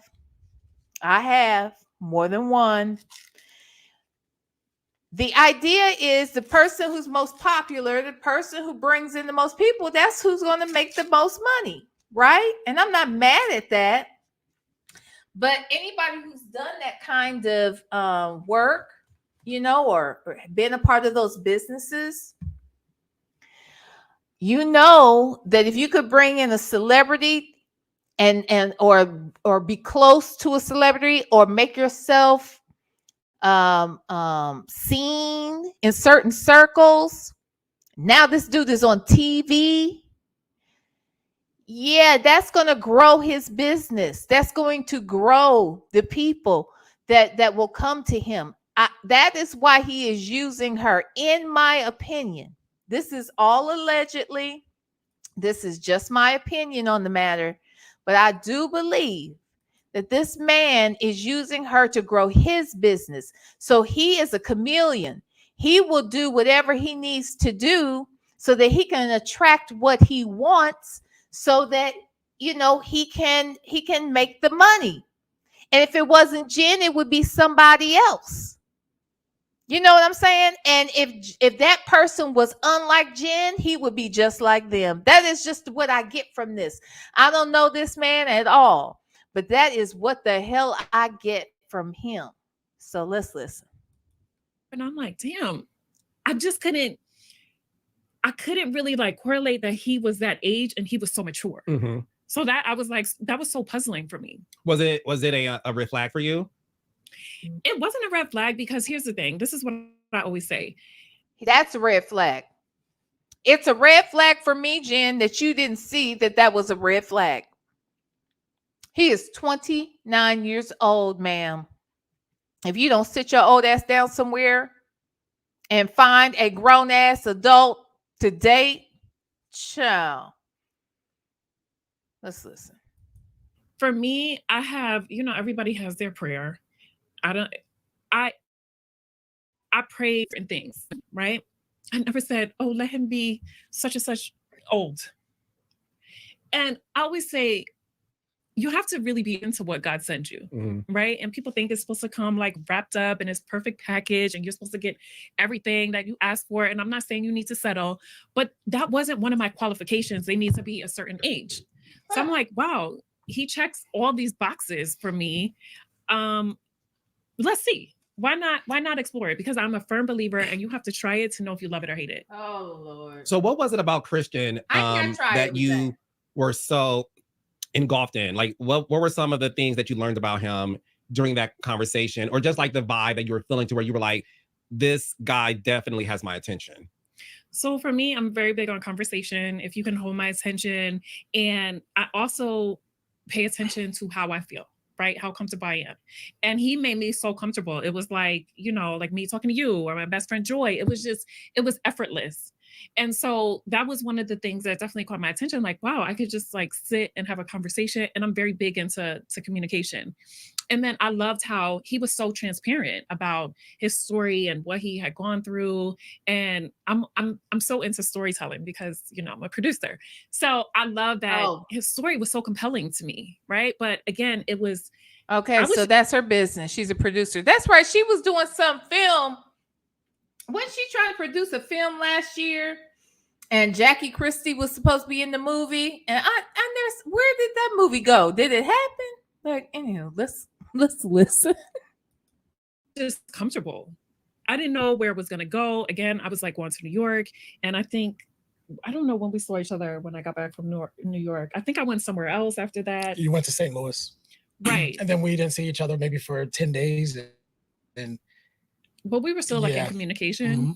And it just became, I would say like in the first like 30 days, it was almost like, I very much like being by myself.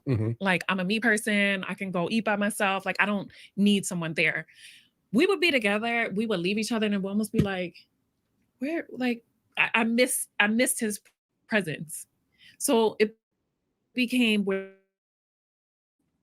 and it was a level of comfort that was sort of unknown for me. Because again,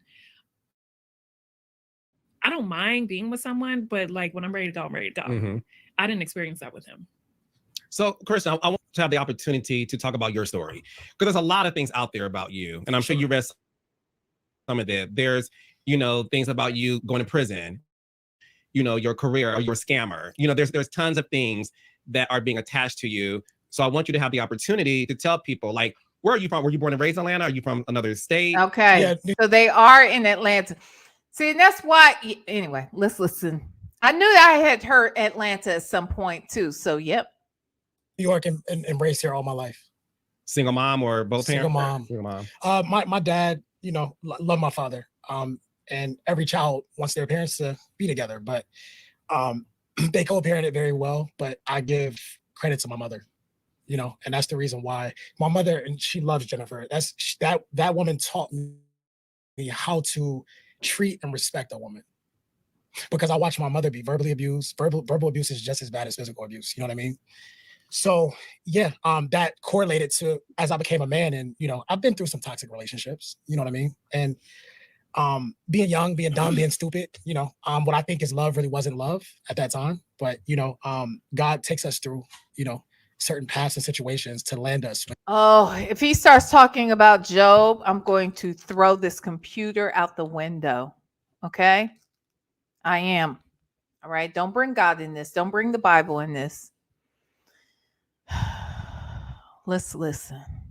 With that special someone, whoever it may be, right? So, yeah. Went to school at SCAD, got a degree in fashion.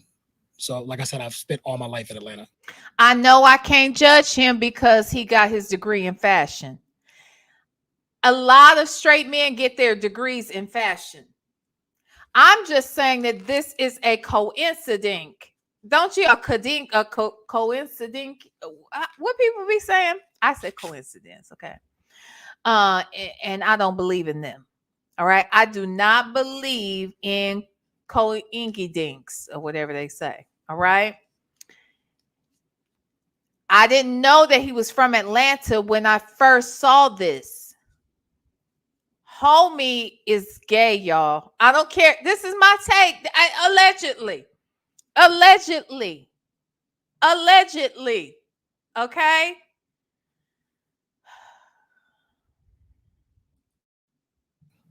Got a degree in fashion. This is after 2 full ride scholarships to play ball, tore my ACL, PCL. What type of basketball? Basketball, okay. Senior year, tore my ACL, PCL and meniscus. And of course, that's out the door. Backup plan, I've always loved fashion. I just love the feel of it. You know what I mean? Mm-hmm. Got a full ride to SCAD and, pursued that. At the same time, I'm working full time in corporate America. So of course, my load was super crazy. And at that time I was with, I had a girlfriend at the time. And this is from high school carried into college. Your high school sweetheart carried, okay. But when did you have a boyfriend? Because I'm sure. Did you ever have one? Huh? Did you? I'm just asking. Yes. Different schools, but high school. Mm-hmm. This is about Jennifer, and I care. Okay? I care about her. Now, if she's into it, look, I believe Star Jones knew that Al was gay. And they had an understanding. Okay? My question is, did he give her that option? Because a lot of men will not. Most won't. Okay? Most won't. Anywho. And yeah, at first it was great, butterflies and all that stuff. And, things got bad because at that time, Carlos, I was arrogant. It's like I was making great money. I was in school. I went to school. I went to get a real estate. Here's the thing. So funny. A lady said, I have never described my job as in corporate America. When I haven't heard Simone's whole thing yet. I need to go back and finish it. But Simone, girl, is this legal? When she broke this down and she was saying the corporate America job that he worked was at Aldo's, the shoe company. Now, look, here's the thing. Did he work at the shoe store in the mall or did he work for corporate? He could have been in corporate. Now, I don't know why he had to say corporate America. Why couldn't he say the company worked for? Why couldn't he say what he did? He does claim he made 6 figures. I don't think he's selling shoes to make 6 figures. What was he doing at Aldo's or Aldo's? What was he doing there? Oh, she did say in the mall, didn't she? But was she just being sarcastic or was he really in the damn mall? That's a damn shame. So he said he made 6 figures, y'all. Let's listen. License, right? I'm just like leveling up. Because I saw my mom not struggle, but I saw my mom do everything for me and my brother. She never said no. Like she would grind if she had to get a second job, work from home. Aside from her corporate career, she would make sure we got to our AAU games. You know what I mean? She'll make sure she was just a dynamic mother. You know what I mean? And one thing I respect about my mother always told me and my brother, my older brother, we're 4 years apart. She said, the woman you marry, I want her to be better than me. You know what? 504. Now that is a possibility. He could have been a buyer. That's true. He could have been. Now he never says what he did, but he wouldn't be working at a store if he was a buyer, because the buyers don't work in the store. So I don't know where the hell. All I know is Simone said he was working at all those. So we'll see, y'all. And she's looked at Jennifer in her eyes and said, "You have met that. You've met that." Right. So, going back to, the upbringing, of course, finished school, Hey, got a Dub. bachelor's. Hey, baptized I dad. decided to leave corporate America at 20. This is around the time, I had a situation Wait a with my ex. minute. Before we get into this situation with the ex, this is what we got to pay attention to as well. Y'all got to hear this story, okay? Because this story fucked me up, okay? But VLenore said he was a buyer, all right. He was a buyer.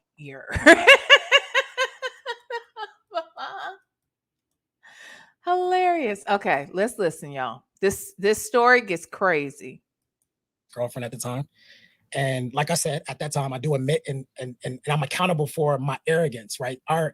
We had an argument based off the arrogance, right? You're arrogant. My arrogance. And when you say you were arrogant, in what way? I wasn't like, effing people over or anything like that. It was just like, oh, my parents can't tell me anything. You can't tell me anything. Referring to my ex-girlfriend. No one, I'm making $130,000-$140,000 a year at 19 years old. Like, you can't tell me nothing, right? I'm out popping bottles in the club, living the dream as people see it, right? At this very young age, this is 2012, 2013. So we were living together. And, I made sure that, she was good at the time because she was younger than me, like a year and a half. At the time, I wanted her to discover and find what she wanted to do, whatever her passion. Okay, help me with this. Age doesn't mean a thing to him, right? And now he's dating a woman who is 17 years his senior. And they were able to find commonality. Age ain't nothing but a thing, right? So why is he making a point to say that he took care of his girlfriend who lived with him because she was younger than him? She was a year and a half younger. Is that even worth mentioning? A year and a half? Really? Okay, but let's listen, y'all. Was. So of course I got up and we would come and go every single day. We would pretty much meet at home because my schedule was busy. And of course, she was going back and forth to work. This specific day, we were actually transferring to a new apartment. So they did renovations. And this is like the garden style apartment at the time in Brookhaven. And, I get home, I legally go buy wine, right? This is the truth. At this time, you're 19 still? Yeah, I'm 19. Yeah. Right. So I buy wine. Well, they just didn't check my ID, right? So I stop at the store, get some wine, whatever, go home because I text her and I was like, listen, let's talk about upcoming finances. Hold on, y'all. You know what I just thought about? Because I'm looking at him. I don't see him but a gay man. But anyway, I wonder, do y'all think her friend Armani, the one that she said he works at, does he work at Nobu? He works at some restaurant. Okay. Now, I don't know if he's the general manager of the restaurant. I don't know what he does. But do y'all think Armani is gay? Because she did say Carlos knows him. And Carlos said he does know him. Do y'all think Armani is gay? Look at VLenore. So let me ask you this, VLenore. I know that men have gay friends. I know they do, but not a lot of them will just kick you. What you think, VLenore? Am I tripping? That's what I think too, a lady. Ooh, now she is being set the fuck up. Oh, child. I think Armani is gay and he is VLenore said no. I don't know a lot of gay, I'm sorry, a lot of straight men. Because let's face it, Black men are some of the most homophobic people on the planet. Are some of. I'm not saying we're the only, Black men are the only ones, because there's a lot of white guys who are homophobic. There are a lot of homophobia is across the board around the world, okay? However, however, generally speaking, Black men in particular, they don't like to talk about sexuality in that way. They're not very open necessarily. They don't really hang out. I mean, it's just, it's so, we got to do better. We just got to do better. So I say all that and say, Jen, when you met this man and you knew he was friends with your gay friend Armani, you didn't question any of that? And Armani, why didn't you tell her? And Carlos, you said she one of your best friends. You don't see it? Y'all a mess. It's taboo. I was going to use the term, but I second, Child, I want to know why Armani and Carlos called themselves her friend and didn't say shit. I wish my gay friend would. You know what I'm saying? Like, I got some gay male friends. They would definitely let me know. Are you fucking kidding me? So make this make sense.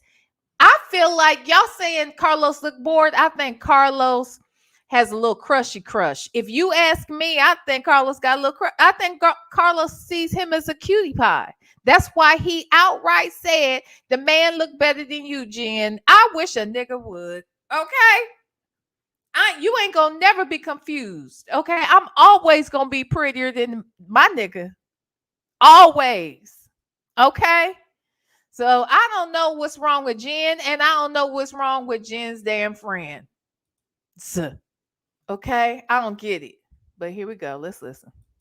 Not that I wanted her to pay anything, but of course, with my partner, I want to communicate that stuff, right? We're transferring to a new apartment. It's more now, right? So she was like, okay, I'll be home at a certain time. She gets home. We're sitting down and we're talking. We're going over everything about, the move and, life coming up. And, of course, I'm asking her, like, what's next for you? What do you want to do? Do I need help? And at that point, it just got heated. And I didn't understand it at that time of why, but maturity had to get me to that point of when I look back at it, right? I understood why she blew up. She had every reason to. Because no one wants to deal with a partner where you can't tell them anything. It's supposed to be a partnership. You know what I mean? And I know we weren't married or anything, but it's still a partnership. So, things blew up and, my charge was false imprisonment. And what that means is, well, I can speak for the state of Georgia. What that means is she's yelling. Of course, the neighbors are knocking on the door. So you guys are having a heated argument. It's a heated argument. And as you were trying to go over the finances and figure out all that stuff, this is when she blew up. And yeah, because she felt like you were just being dismissive to her, or just okay. One thing I've grown to understand about women, they want you to sit and not just listen. They want you to understand. You see what I'm saying? Mm-hmm. It's one thing in hearing and then actually listening and understanding. And at that time, I'm immature, dude. You know what I mean? Like, I'm just like, oh man, like whatever I say goes type of thing. You know what I mean? And when I look back at it, I'm like, she had every right to blow up on me because she felt as I was being dismissive. Like, and that turned into, you know what? I'm gonna leave. Mind you, we were during the conversation, we're consuming alcohol. So my tolerance is cool, but at the time her tolerance wasn't as, but we're drinking and she wanted to leave. And I was like, no, it happens every day in every household, somewhere in the world, where you and your partner may get into a heated argument, right? And you're like, babe, let's just talk about it. So this is where my charge was created. I'm blocking the door from the front door to the back door, right? She's like, I'm leaving. I take her keys. I'm like, listen, if you want to leave, call your mom, call your friend, but you can't drive this car like this because you're clearly intoxicated. So, we're going back and forth from front door to back door. And I got to the point where I was like, you know what? I'll leave. If you want to go, cool.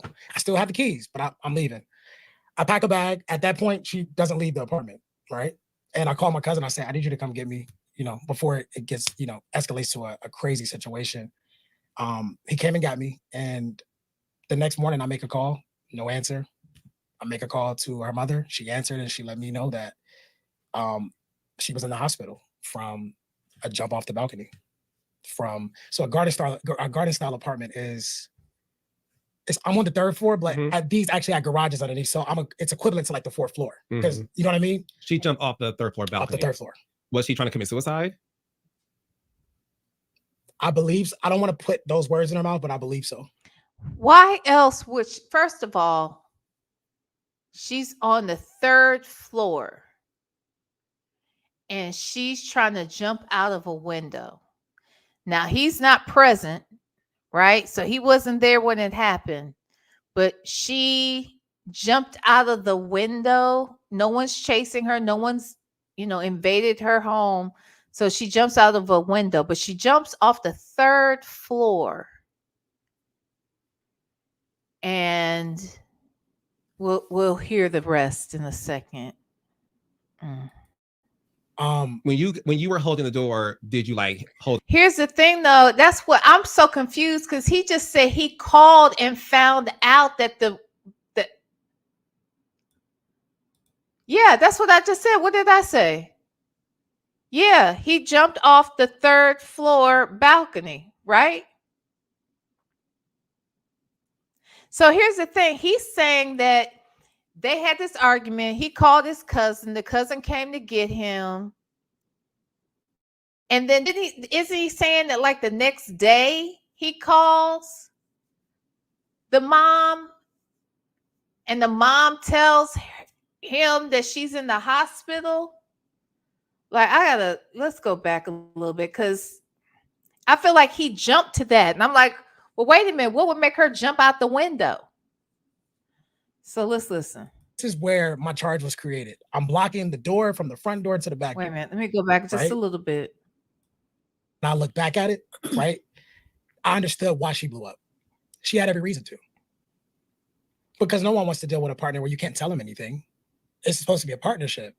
You know what I mean? And I know we weren't married or anything, but it's still a partnership. So, things blew up, and, my charge was false imprisonment. And what that means is, well, I can speak for the state of Georgia.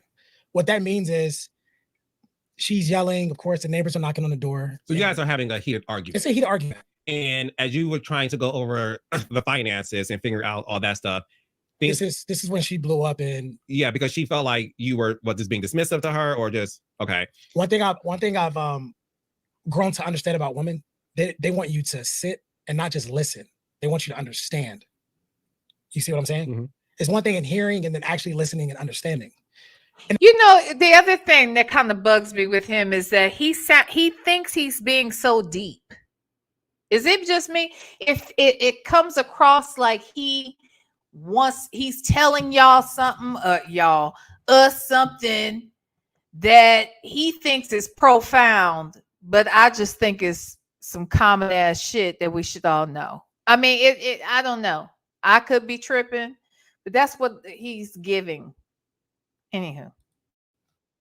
And at that time, I'm immature, dude. You know what I mean? Like, I'm just like, oh man, like whatever I say goes type of thing. You know what I mean? And when I look back at it, I'm like, she had every right to blow up on me because she felt as I was being dismissive. Like, and that turned into, you know what? I'm gonna leave. Mind you, during the conversation, we're consuming alcohol.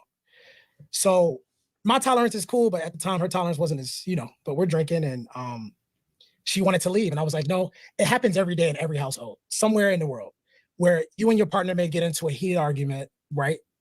And you're like, babe, let's just talk about it. So this is where my charge was created. I'm blocking the door from the front door to the back door, right? She's like, I'm leaving. I take her keys. I'm like, listen, if you want to leave, call your mom, call your friend, but you can't drive this car like this because you're clearly intoxicated. So, we're going back and forth from front door to back door. And I got to the point where I was like, you know what? I'll leave.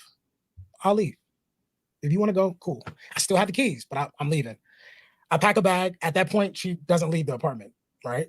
And I call my cousin. I say, I need you to come get me, before it gets, escalates to a crazy situation. He came and got me. And the next morning I make a call, no answer. I make a call to her mother. She answered and she let me know that she was in the hospital from a jump off the balcony from So that's where I'm confused. He's gone. He left, right? I understand he has her keys.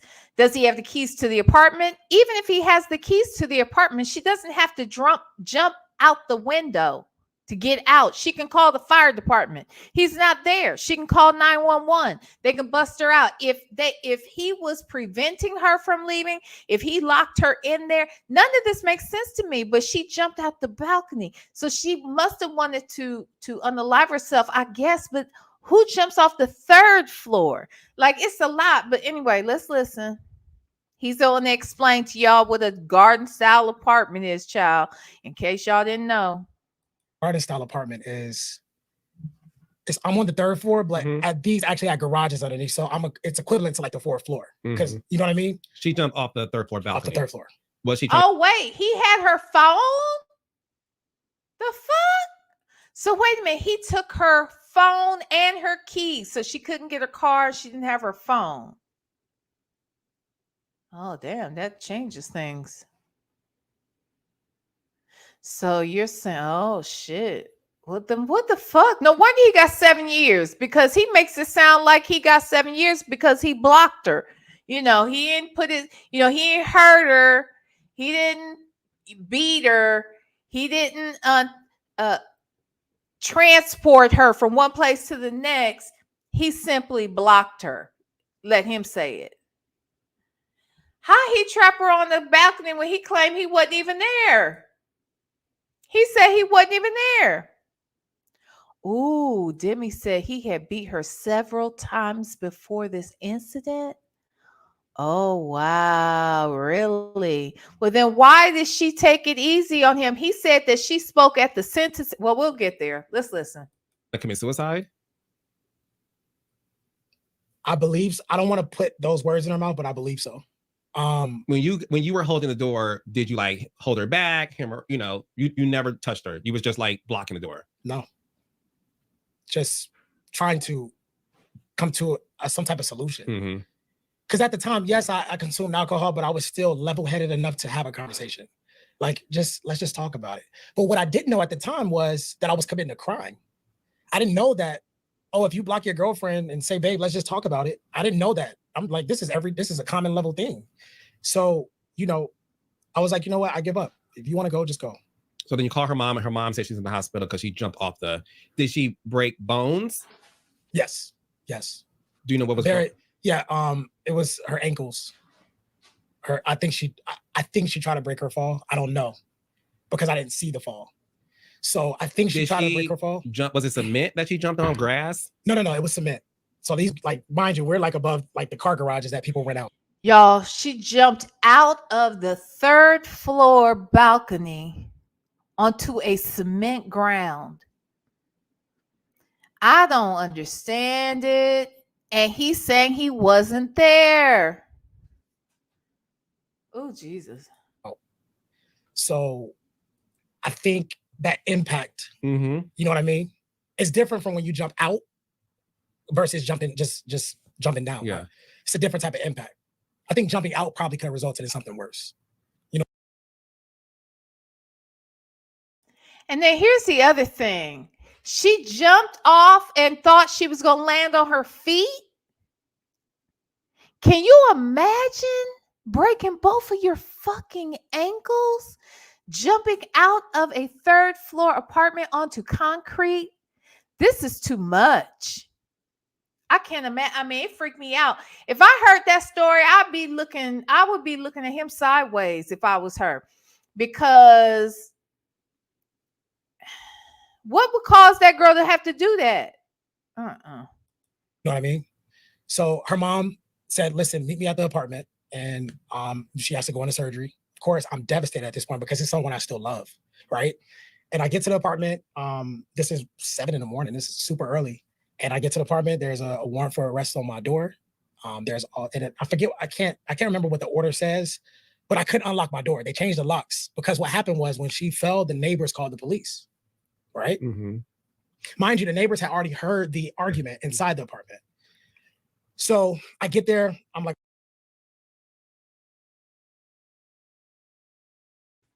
Oh, y'all, I'm over here snacking. You know, it's late. I need a midnight snack.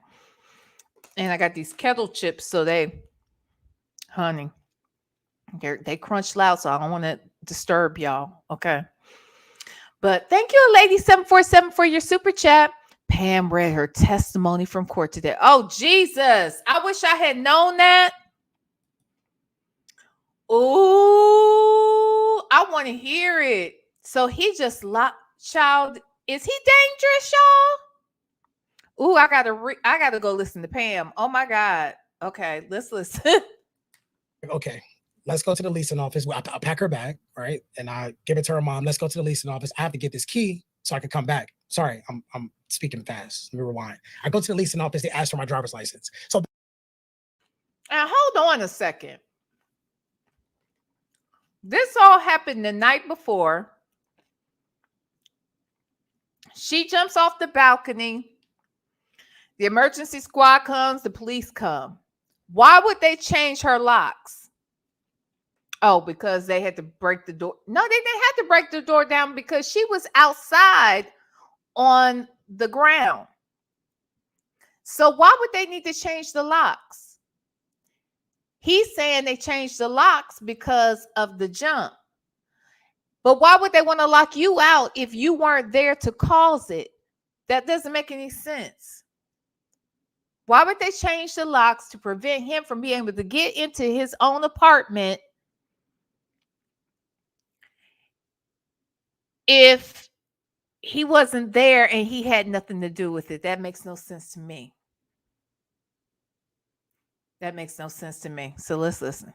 basically, what happened was when the police showed up, of course they have to show up, it's a dispute, right? Mm-hmm. I believe they made a call to 24-hour maintenance, like, hey, change these locks. So when he comes back, we can apprehend him. Mm-hmm. Okay. Get to the leasing office, I surrender my ID. And they're like, oh, well, we can give you a new key. Just drop it off as you're leaving, whatever. But what are they trying to get him on? This doesn't make sense. Why would she? So all he did, y'all right. You right, Aunt Natty. Let me stop. Yeah, it's a lie. This ain't right. This ain't right. But here we are listening to it. You know, she heard this shit and he done told this story a few times. It hasn't clicked for her that this shit is fucked up. Oh God. Or this dude might be fucked up. This is crazy. Let's listen. And I'm like, okay, cool. Right. They just, whatever. As soon as I pack her bag, hug her mom is like, listen, whatever happens. Her mom never once asked you if you did anything to her daughter. Her mom asked what happened. Okay. And I let her know we got into a very heated argument. But she wasn't like upset with you or anything. No. She gave me a hug. We had a very close relationship. She gave me a hug and just let me know if police get behind you or trail you, whatever, just you're a black man, just whatever. You'll make bond or whatever it is, right? I get back to the front of the neighborhood, pull through the gate, and it's SWAT team. And I mean, you wouldn't think I've murdered someone. And I'm like, okay, cool. All right. I go do 20-something hours in jail. And they arrested you? Yeah, they arrested me on the spot. On the spot. And that was very traumatizing. Because, of course, I'm literally like, police brutality has been happening for a long time. It's just, it's big now because of social media, because it can be recorded, because of body cameras, right? But at that time, reliving that moment, I'm like, listen, I don't have anything on me. And they're like dragging me out the car, slamming me on the ground. I'm just like, listen, I'm not resisting. I just take me to jail. You know what I mean?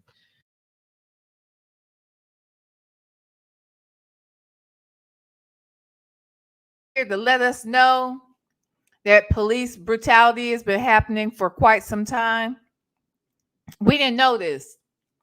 But he's saying it's big now. It's just big now because of social media. Okay. Thank you. Thank you for your insight, sir.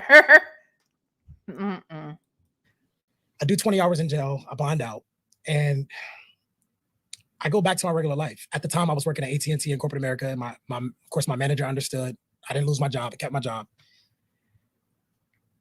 And I would say maybe. Oh, was I on mute, y'all?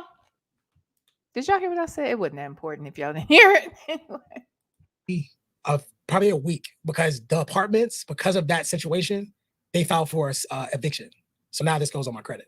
They said you can't. We know you're transferring to a new apartment tomorrow, but you can't stay here. So now I have to find a new apartment, right? I found a new apartment. At this time, now my ex-girlfriend, she has to take a leave from work. Her mother has to take a leave from work to take care of her daughter, right? And we were communicating like back and forth. Did she tell the cops you hit her? No. Okay. No. So you and her were even like, she never blamed you for what happened to her. No, I mean, she did say it was the same thing I'm saying. She did, because she had a chance to actually speak in court. And she told the judge to go easy on the sentence. You know, he has all this stuff going on, and the judge did it. How long were you sentenced? For how many years? 10 years to serve 7. And I was acquitted on domestic violence. So you hear that? He said he was, I mean, I understand y'all said it's already been fact checked and proven, you know, to be a lie, but he clear as day out here saying he did 7 years, was sentenced to 10 and did 7, y'all. Hit the like button. Okay? That's what he said, hit the like button. He did. He said it. So you were because I didn't, you know, people take pleas and stuff like that. I took it to trial because in trial, they were the actual prosecutor that is actually working against me, right? Comes to the judge like, you know, things happen. They're super young. We recommend 2 years to serve 6 months in the county. He does 3 months good time. He'll come home in 90 days. And the judge said, "You've got to be kidding me. That is the craziest recommendation for a sentence I've ever heard." She said, "I recommend 5 years in a detention center," which same thing as prison, pretty much, right? Just not as violent as prison. And I literally tapped my attorney at the time and I said, "I'm not taking that. I'm not taking it." And that's when I told them, you know, I guess at this point we're going to trial. So here I am on trial in DeKalb County. But she wasn't pressing charges. The state took it over. The state took it over. It's domestic. And let me expound on that. When I came home from bond, I only did 20 hours in jail, bonded out. I didn't hear anything from the courts. Typically, if someone presses charges, you hear something pretty much, not immediately, but maybe a month or two, right? I didn't hear anything for a year and a half. Mind you, Carlos, this happened when I was 19. I didn't go to prison until I was 21, going on 22. Mm. So I would say maybe, about a year and a half, I get a notice at my new apartment. Mind you, I got evicted because of the what happened. Being blind, what do? I invite her back in to move into the new apartment. We've tried to figure it out. And guess what? Okay, so based on that math, are you telling me that you just got out of jail right before you, or prison right before you met Jennifer? If he was 21 turning 22 and he did 7 years by his account, that would put him at 28 turning 29. And he said he met her at 29. Now, you mean to tell me, Jennifer, you didn't see a red flag with that? This dude just got out of prison a year ago. There's some things he needs to get established and get to know. And I'm glad he goes to therapy, if he goes to therapy, because surely going to prison is trauma. And I don't know what other trauma he had before that. So, of course, look, we can all benefit from therapy. But the bottom line is this. Jen. Yeah, and he got kids. So he got kids. He got shit to do. He got time to make up for his kid. How did he get kids so young if he was he's been out. Okay, never mind. He's been out a couple years, but he been busy. He been making a lot of babies real fast. Something ain't right, Jen, and ain't no way in the hell you should be dealing with this foolishness. You just shouldn't be. I wouldn't say I let her move in, but leaving an overnight bag turned into clothes hanging up in the closet. Clothes hanging up in the closet turned into, you know what? You can have a key. You can turn the lock whenever you want.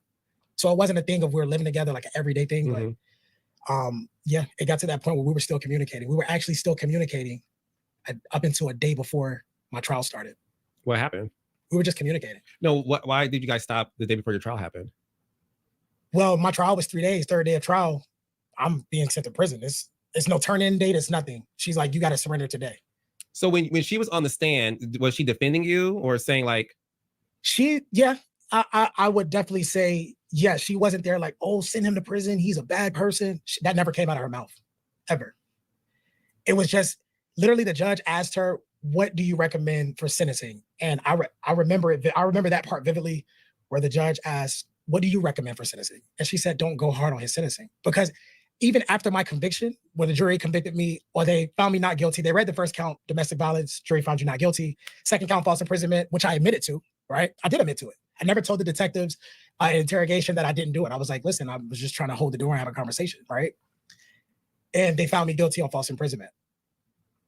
So on the stand, she was just like, listen, don't go hard on him. Don't say, don't like, it's because even when you get convicted, your sentencing can still be probation.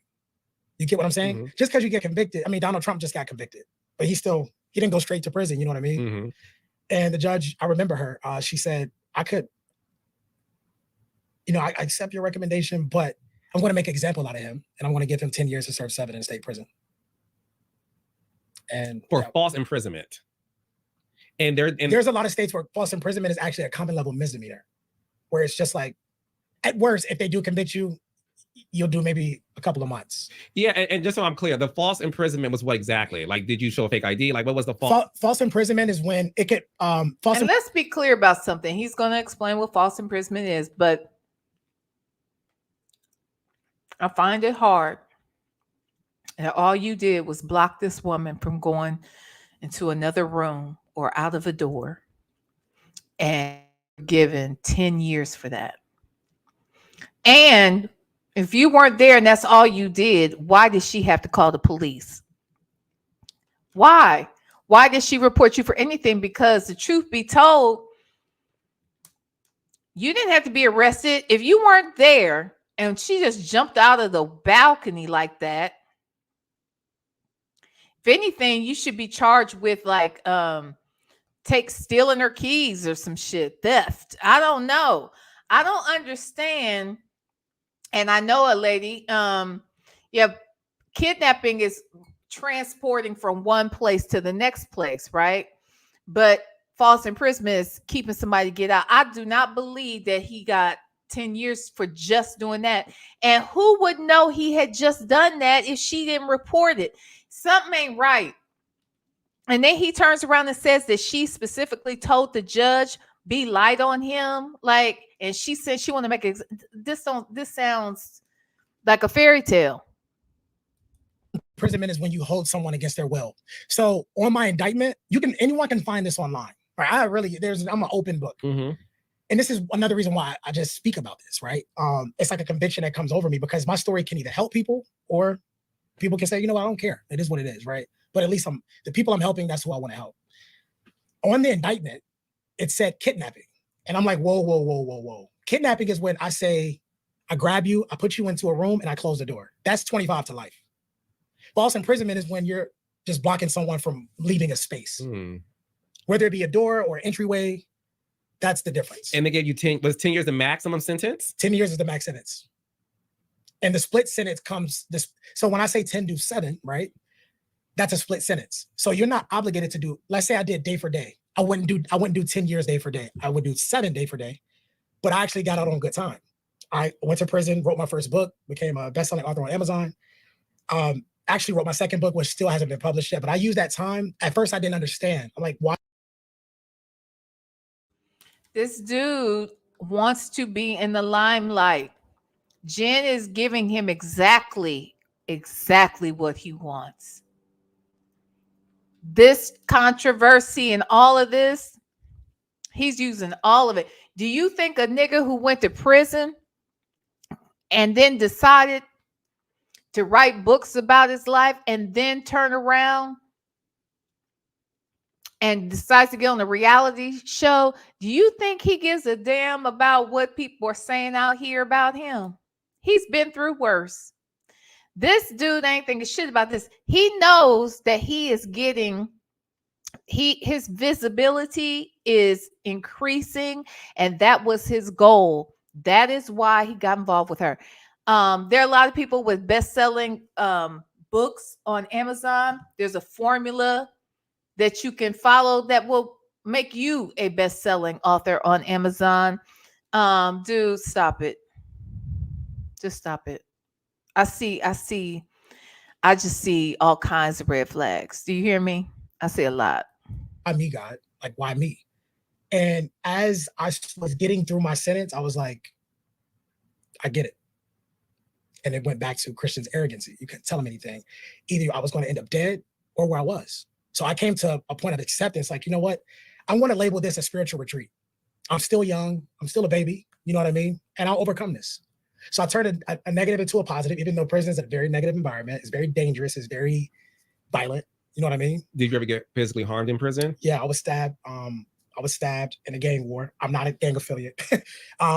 But when there's a war going on, it's like every man for themselves. So if you're in a dorm or a cell block with all these guys and everybody's got their knives and they're just stabbing, and you know what I mean? So I got stabbed in prison. Yeah, I got stabbed.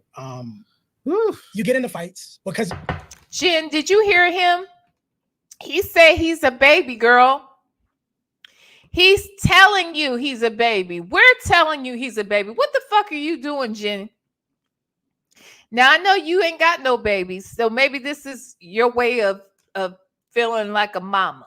I don't know, but this is crazy. Why are you with this dude? The thing about prison is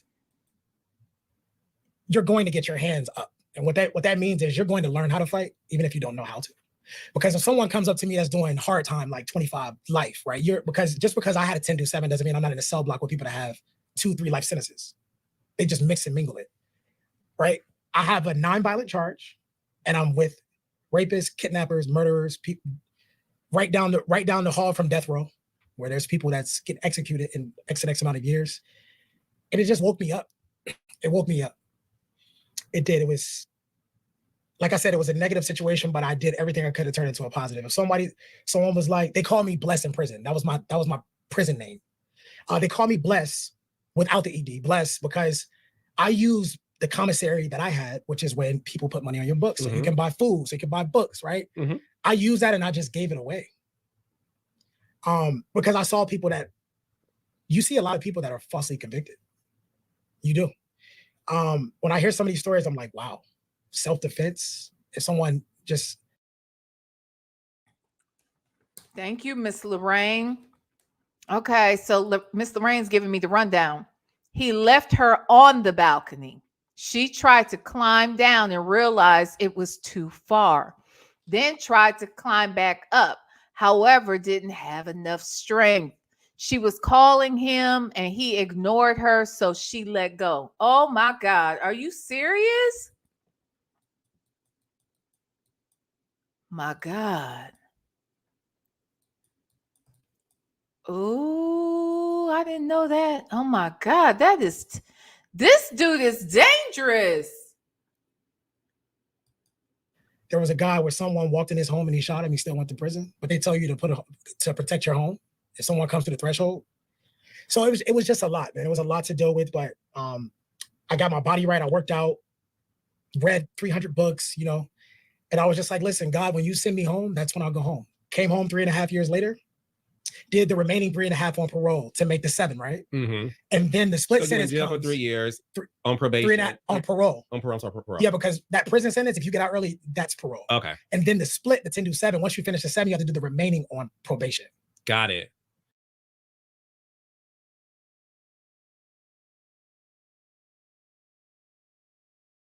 To protect your home if someone comes to the threshold.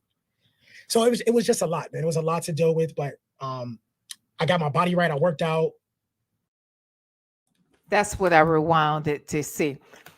Who says that too? Now, look, I told you I've worked a lot with individuals who have come out of prison. I don't judge people who have done prison time. If they've come out and they acknowledge why or how it is they found themselves in that position, and they've identified it and decided to change their life. I've seen and met some of the greatest people I know who have had that as their experience. Okay, so let me say that first and foremost. I have never, of those people, when they're telling me their story, that they say, I got my body right. Now, they may have been getting their body right. They may have been exercising. We know that. We know that's a running joke that you go into prison, you ain't got shit else to do but work out or whatever, right? And a lot of people we know come out and they are buffed. Yes? Got it. But why is he saying this? Now, again, 504 gonna have a problem with me saying this, but again, this is very focused on the aesthetics. It's giving me advertisement. It's giving, I need y'all to look at my body. I'm sorry, I ain't missing it, okay? I ain't missing it. The same way I didn't miss what did y'all see the DNC convention last night? When we ended our live, it was just in time for Michelle Obama to speak. And then Barack came up and spoke afterwards. And did y'all see how Barack Obama was saying, I've never seen anybody so consumed or so focused on size. And you saw how he did his hands? I caught that. Okay. I had caught that. Did y'all catch it? Because I caught it. Why Barack Obama say Donald Trump got a little one? Okay, that's what he did. I saw it. The people hollered. It was amazing, right? I caught that shit. The same way I can catch shit. I don't know why Jen can't catch what the hell this dude is putting down. But we can see it. She can't see it. A mess. Read 300 books, you know, and I was just like, listen, God, when you send me home, that's when I'll go home. Came home 3.5 years later, did the remaining 3.5 on parole to make the 7, right? Mm-hmm. And then the split So sentence jail for 3 years on probation. 3.5 on parole. On parole. Yeah, because that prison sentence, if you get out early, that's parole. Okay. And then the split, the 10 to 7, once you finish the 7, you have to do the remaining on probation. Got it. Are So you on probation today? Yes. You're still on probation today? Almost done.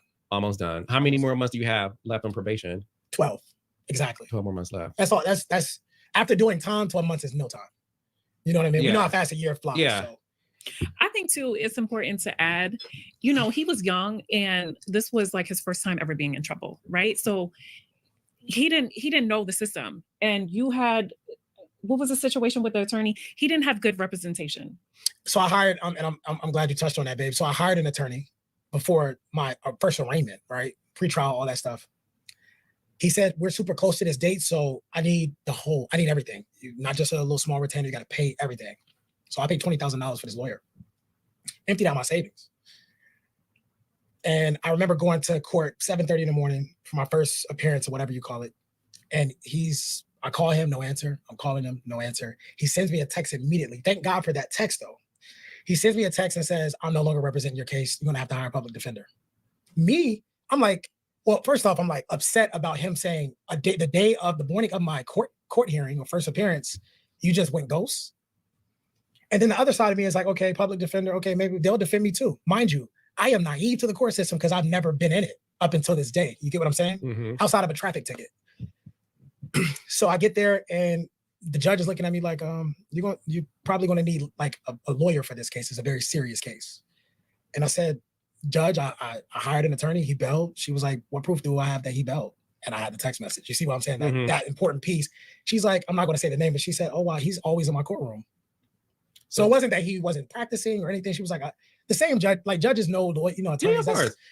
So he took your money and went ghost. I got it back through the bar, and it took some time, but yeah. So here I am being represented by a public defender. I would have to say that I'm still, even though that they're court appointed, I still give that man his flowers. He fought for me. Mm-hmm. He cried. He called me crying. I was like, now that I know what public defenders are, they're just trying to get you a plea deal because it's all systemized. I'm like, this guy really fought for me. Like he really fought. He would call me and say, listen, I'm literally celibate. I'm not having sex with my wife. I am invested in Christian's case. And I respect him for that. It was just genuine. People just say things like I felt it. Wait, what And now? he fought for me and Wait a minute. What did he just say? Let me hear that again. Wait a minute. Or anything. She was like, the same judge, like judges know the way, attorneys. Yeah, of course. So he took your money and went ghost. I got it back to the bar. And it took some time, but yeah. So here I am being represented by a public defender. I would have to say that I'm still, even though that they're court appointed, I still give that man his flowers. He fought for me. Mm-hmm. He cried. He called me crying. I was like, now that I know what public defenders are, they're just trying to get you a plea deal because it's all systemized. I'm like, this guy really fought for me. Like he really fought. He would call me and say, listen, I'm literally celibate. I'm not having sex with my wife. I am invested in Christian's case.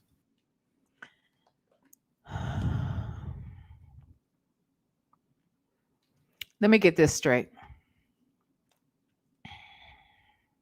He had a public defender that was so invested in his case that he couldn't even fook his own wife without thinking about him. And why, if that's what the man said to him, why is he repeating it in this damn interview? I don't get it.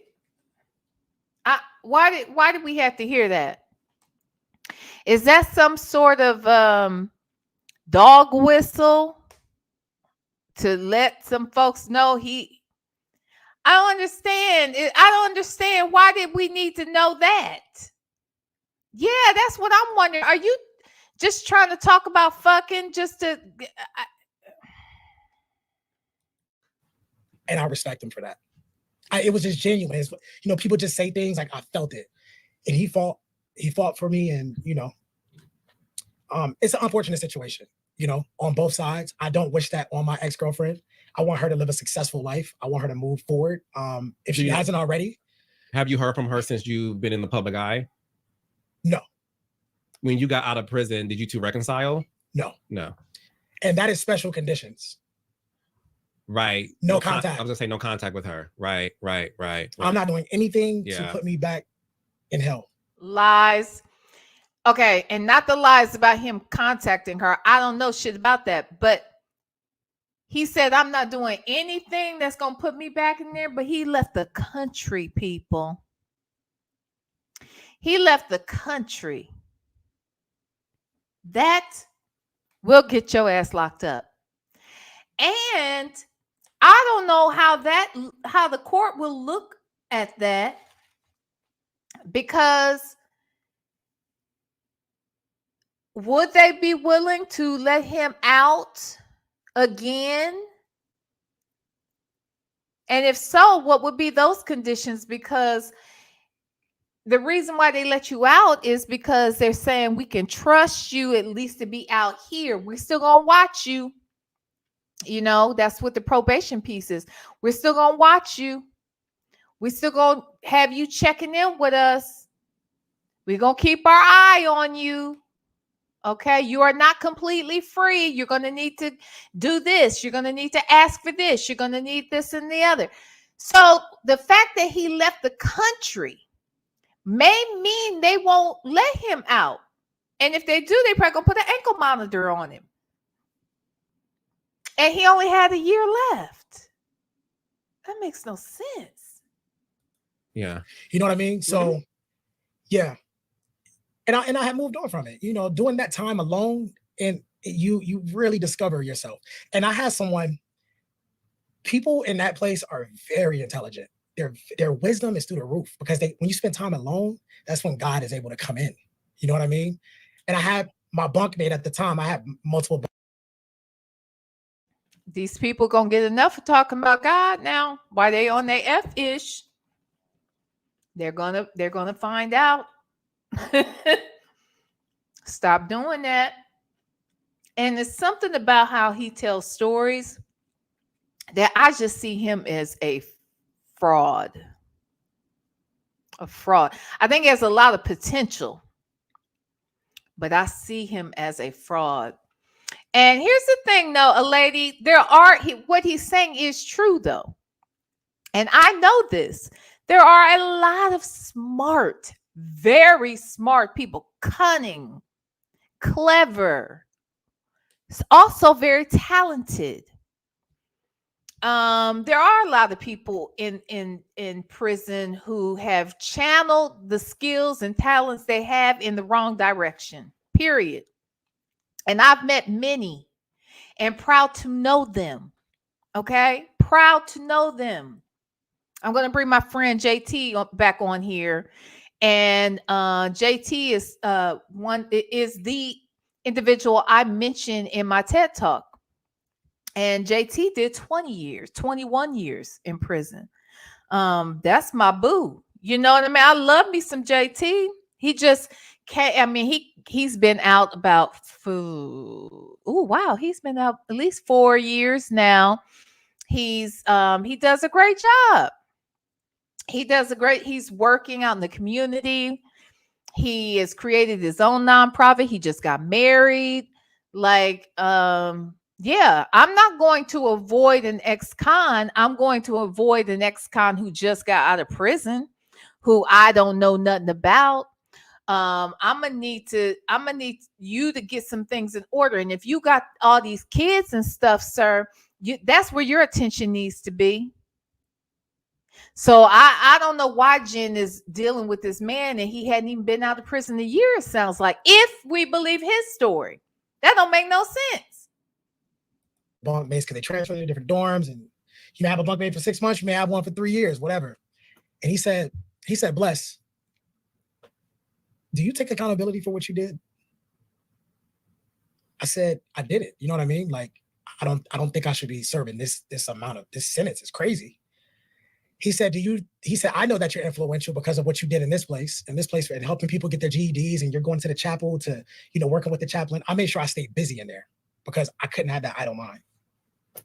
He said, I know your influence, but do you know the influence that you had on her as a woman? I said, no. I was 19, man. You know what I'm saying? He was like, you created the demon in her because your influence is so impactful. So everything that backlash, you need to look in the mirror, and you created that. And literally, Carlos, I felt my stomach fall because I had come to a realization that I did create it. I built that. A lot of women don't realize it, but they're heavily influenced by the men in their lives. They start to talk like them because that's what men are here for. Women come from the rib, and they're put here to be your helpmate, but they look at you as a leader. So how I respond to certain things, or how if I start an argument and I'm blowing up, and when he said that, I was like, whoa. When you heard this story, when you guys were at that 6-hour dinner, did it give you pause to want to pursue something with him? Just based on your experience with your past relationships? No, because honestly, he was so open about it. And you have to think, he didn't know me from a can of paint and vice versa, but he felt comfortable telling his story. And I was like, okay, I can't be the only person, And honestly, I felt compassion for him because I was like, damn, how I'm trying to like put together like, well, how did that happen but then I started thinking, I'm like, okay, we're in a Republican state, Georgia, like you're already in a negative when you're a Black man in Georgia going into the court system. So the way he told his story, it wasn't cocky. He took full accountability. It was just, this is the deck of cards that I have been dealt. So for me, it wasn't a red flag. Like, people have done way worse. And, I love that he was just so open about it. So I was like, wow, like, that's interesting. I never got that, and this is what I really do not like. Christian always says I'm his piece. And unfortunately, with what I do, it comes with a large amount of eyes and scrutiny and people saying whatever. And so for me, I'm always like, damn, I'm almost kind of disrupting his peace because he's lived a very private life until he met me. But I don't like the narrative that people are trying to spin like, oh, he's a woman beater, or domestic violence, because that's far from the case, And for the record, you weren't convicted for DV. You were convicted for false imprisonment. Okay. And so, listen, people get into arguments. It happens. And this was an unfortunate situation. Like I always say, it's unfortunate for both of them. Like, both of their lives were affected because of this. Yeah. And I don't know her, so I don't know how it has affected her, just from what I have heard about the case. But I see how it has affected him, and I'm just like, it's not right, you know? And I just don't like that people have labeled him that. And you know, like, I get it. For some reason, I don't know why people are so invested in who the fuck I'm with. You know, it's almost a little scary to me. Like, Jen, you are on a reality show. You want us to know in fact, the reality show exists because we're in y'all's love life business. The problem is none of y'all are involved with men in basketball anymore. And it is about you and what you're doing. And that is why you have tried so hard, I believe, to find a relationship that you could bring on that show. Same with Evelyn, same with everybody on that show. Because, first of all, ain't none of them married except for Jackie Christie. So, at the end of the day, Jen, you want us to know. That's why when you left the show, you came back. You came back because you want us in your business. So, yeah, you want us to care. Otherwise, you may not have a job. This doesn't make any sense. No, I'm gonna tell you what it is. When it comes to you, you have a lot of loyal fans. When it comes to reality TV, you're like our Black Barbie. And because, excuse me, they say Jen got bad breath. Y'all remember that? They said multiple people on that show said it, and they said it on camera. People have tried to jump off tables to attack her, and now she's best friends with that person again. People have slapped her. People have thrown water in her face. People they don't respect Jennifer. So who in the hell calls her the Black Barbie of reality TV? I ain't never heard it before, ever. Give me a break. you are this beautiful glamazon. You wear your bouginess on your sleeve, and we love it. When you told Tammy you never saw a food stamp in your life, like, we all laughed at it. It's true. No, but what was crazy about it is this. And it's me included, before we became friends, I was like, oh, she's everything. Because you're such a sweet woman.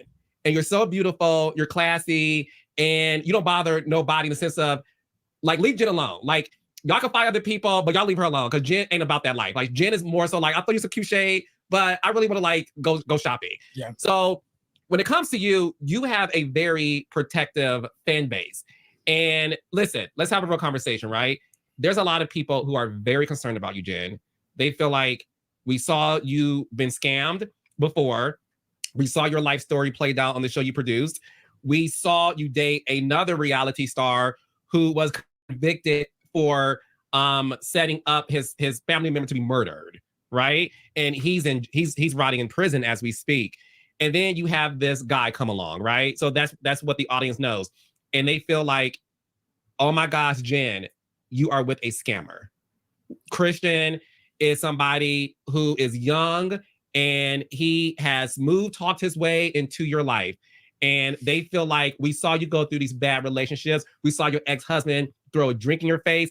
Your audience, we saw Evelyn run across the table trying to attack you. We saw this girl slap you. A lot of people are protective of you. When it comes to Christian, they don't know him. So what they have heard, courtesy of the internet, is, oh, DV charge. And that just made them go crazy. So right. How do you feel knowing that people are very concerned that you are in a relationship where you are about to get scammed again? So for me, the word scam is very triggering. Yeah. And it's like the furthest thing from who he is, right? And I feel like I'm very appreciative of. I can't tell, Jen, and I don't know how you can tell. I cannot tell, Jen. How can you say for a fact that that's not who he is?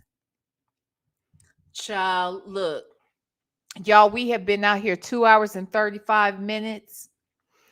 We still have 50 more minutes of this interview. I said we come back tomorrow and finish this up. What do you say? Um, I didn't, it's 1:19 in the AM, y'all. I got y'all up late. So let's come back tomorrow. I might even be able to come back earlier and we can finish this off. And then I want to get into some Nesto content as well. Um, yeah. All right. So I might go live a couple times tomorrow. Who knows? All right. Anywho, who's Southside Shadow says Sonya Jr. I don't understand these. Everybody, it's like people want to be scammed. They want to be mistreated. Lord have mercy. All right, y'all. So let's plan the comeback tomorrow to finish this up. We got 50 more minutes of the interview. Thank y'all for kicking it with me tonight. Y'all go get some rest. And if you got to get up in the morning, I'm sorry. I'm sorry. Okay. And see, I was being selfish because I can sleep in a little later tomorrow. But anywho, we'll touch base tomorrow. I love you all. I hope you guys hit the like button while you were here. If you didn't, feel free to do so on the way out. Okay. And just know I love you. And ain't shit you can do about it. All right. Until tomorrow. Smooches.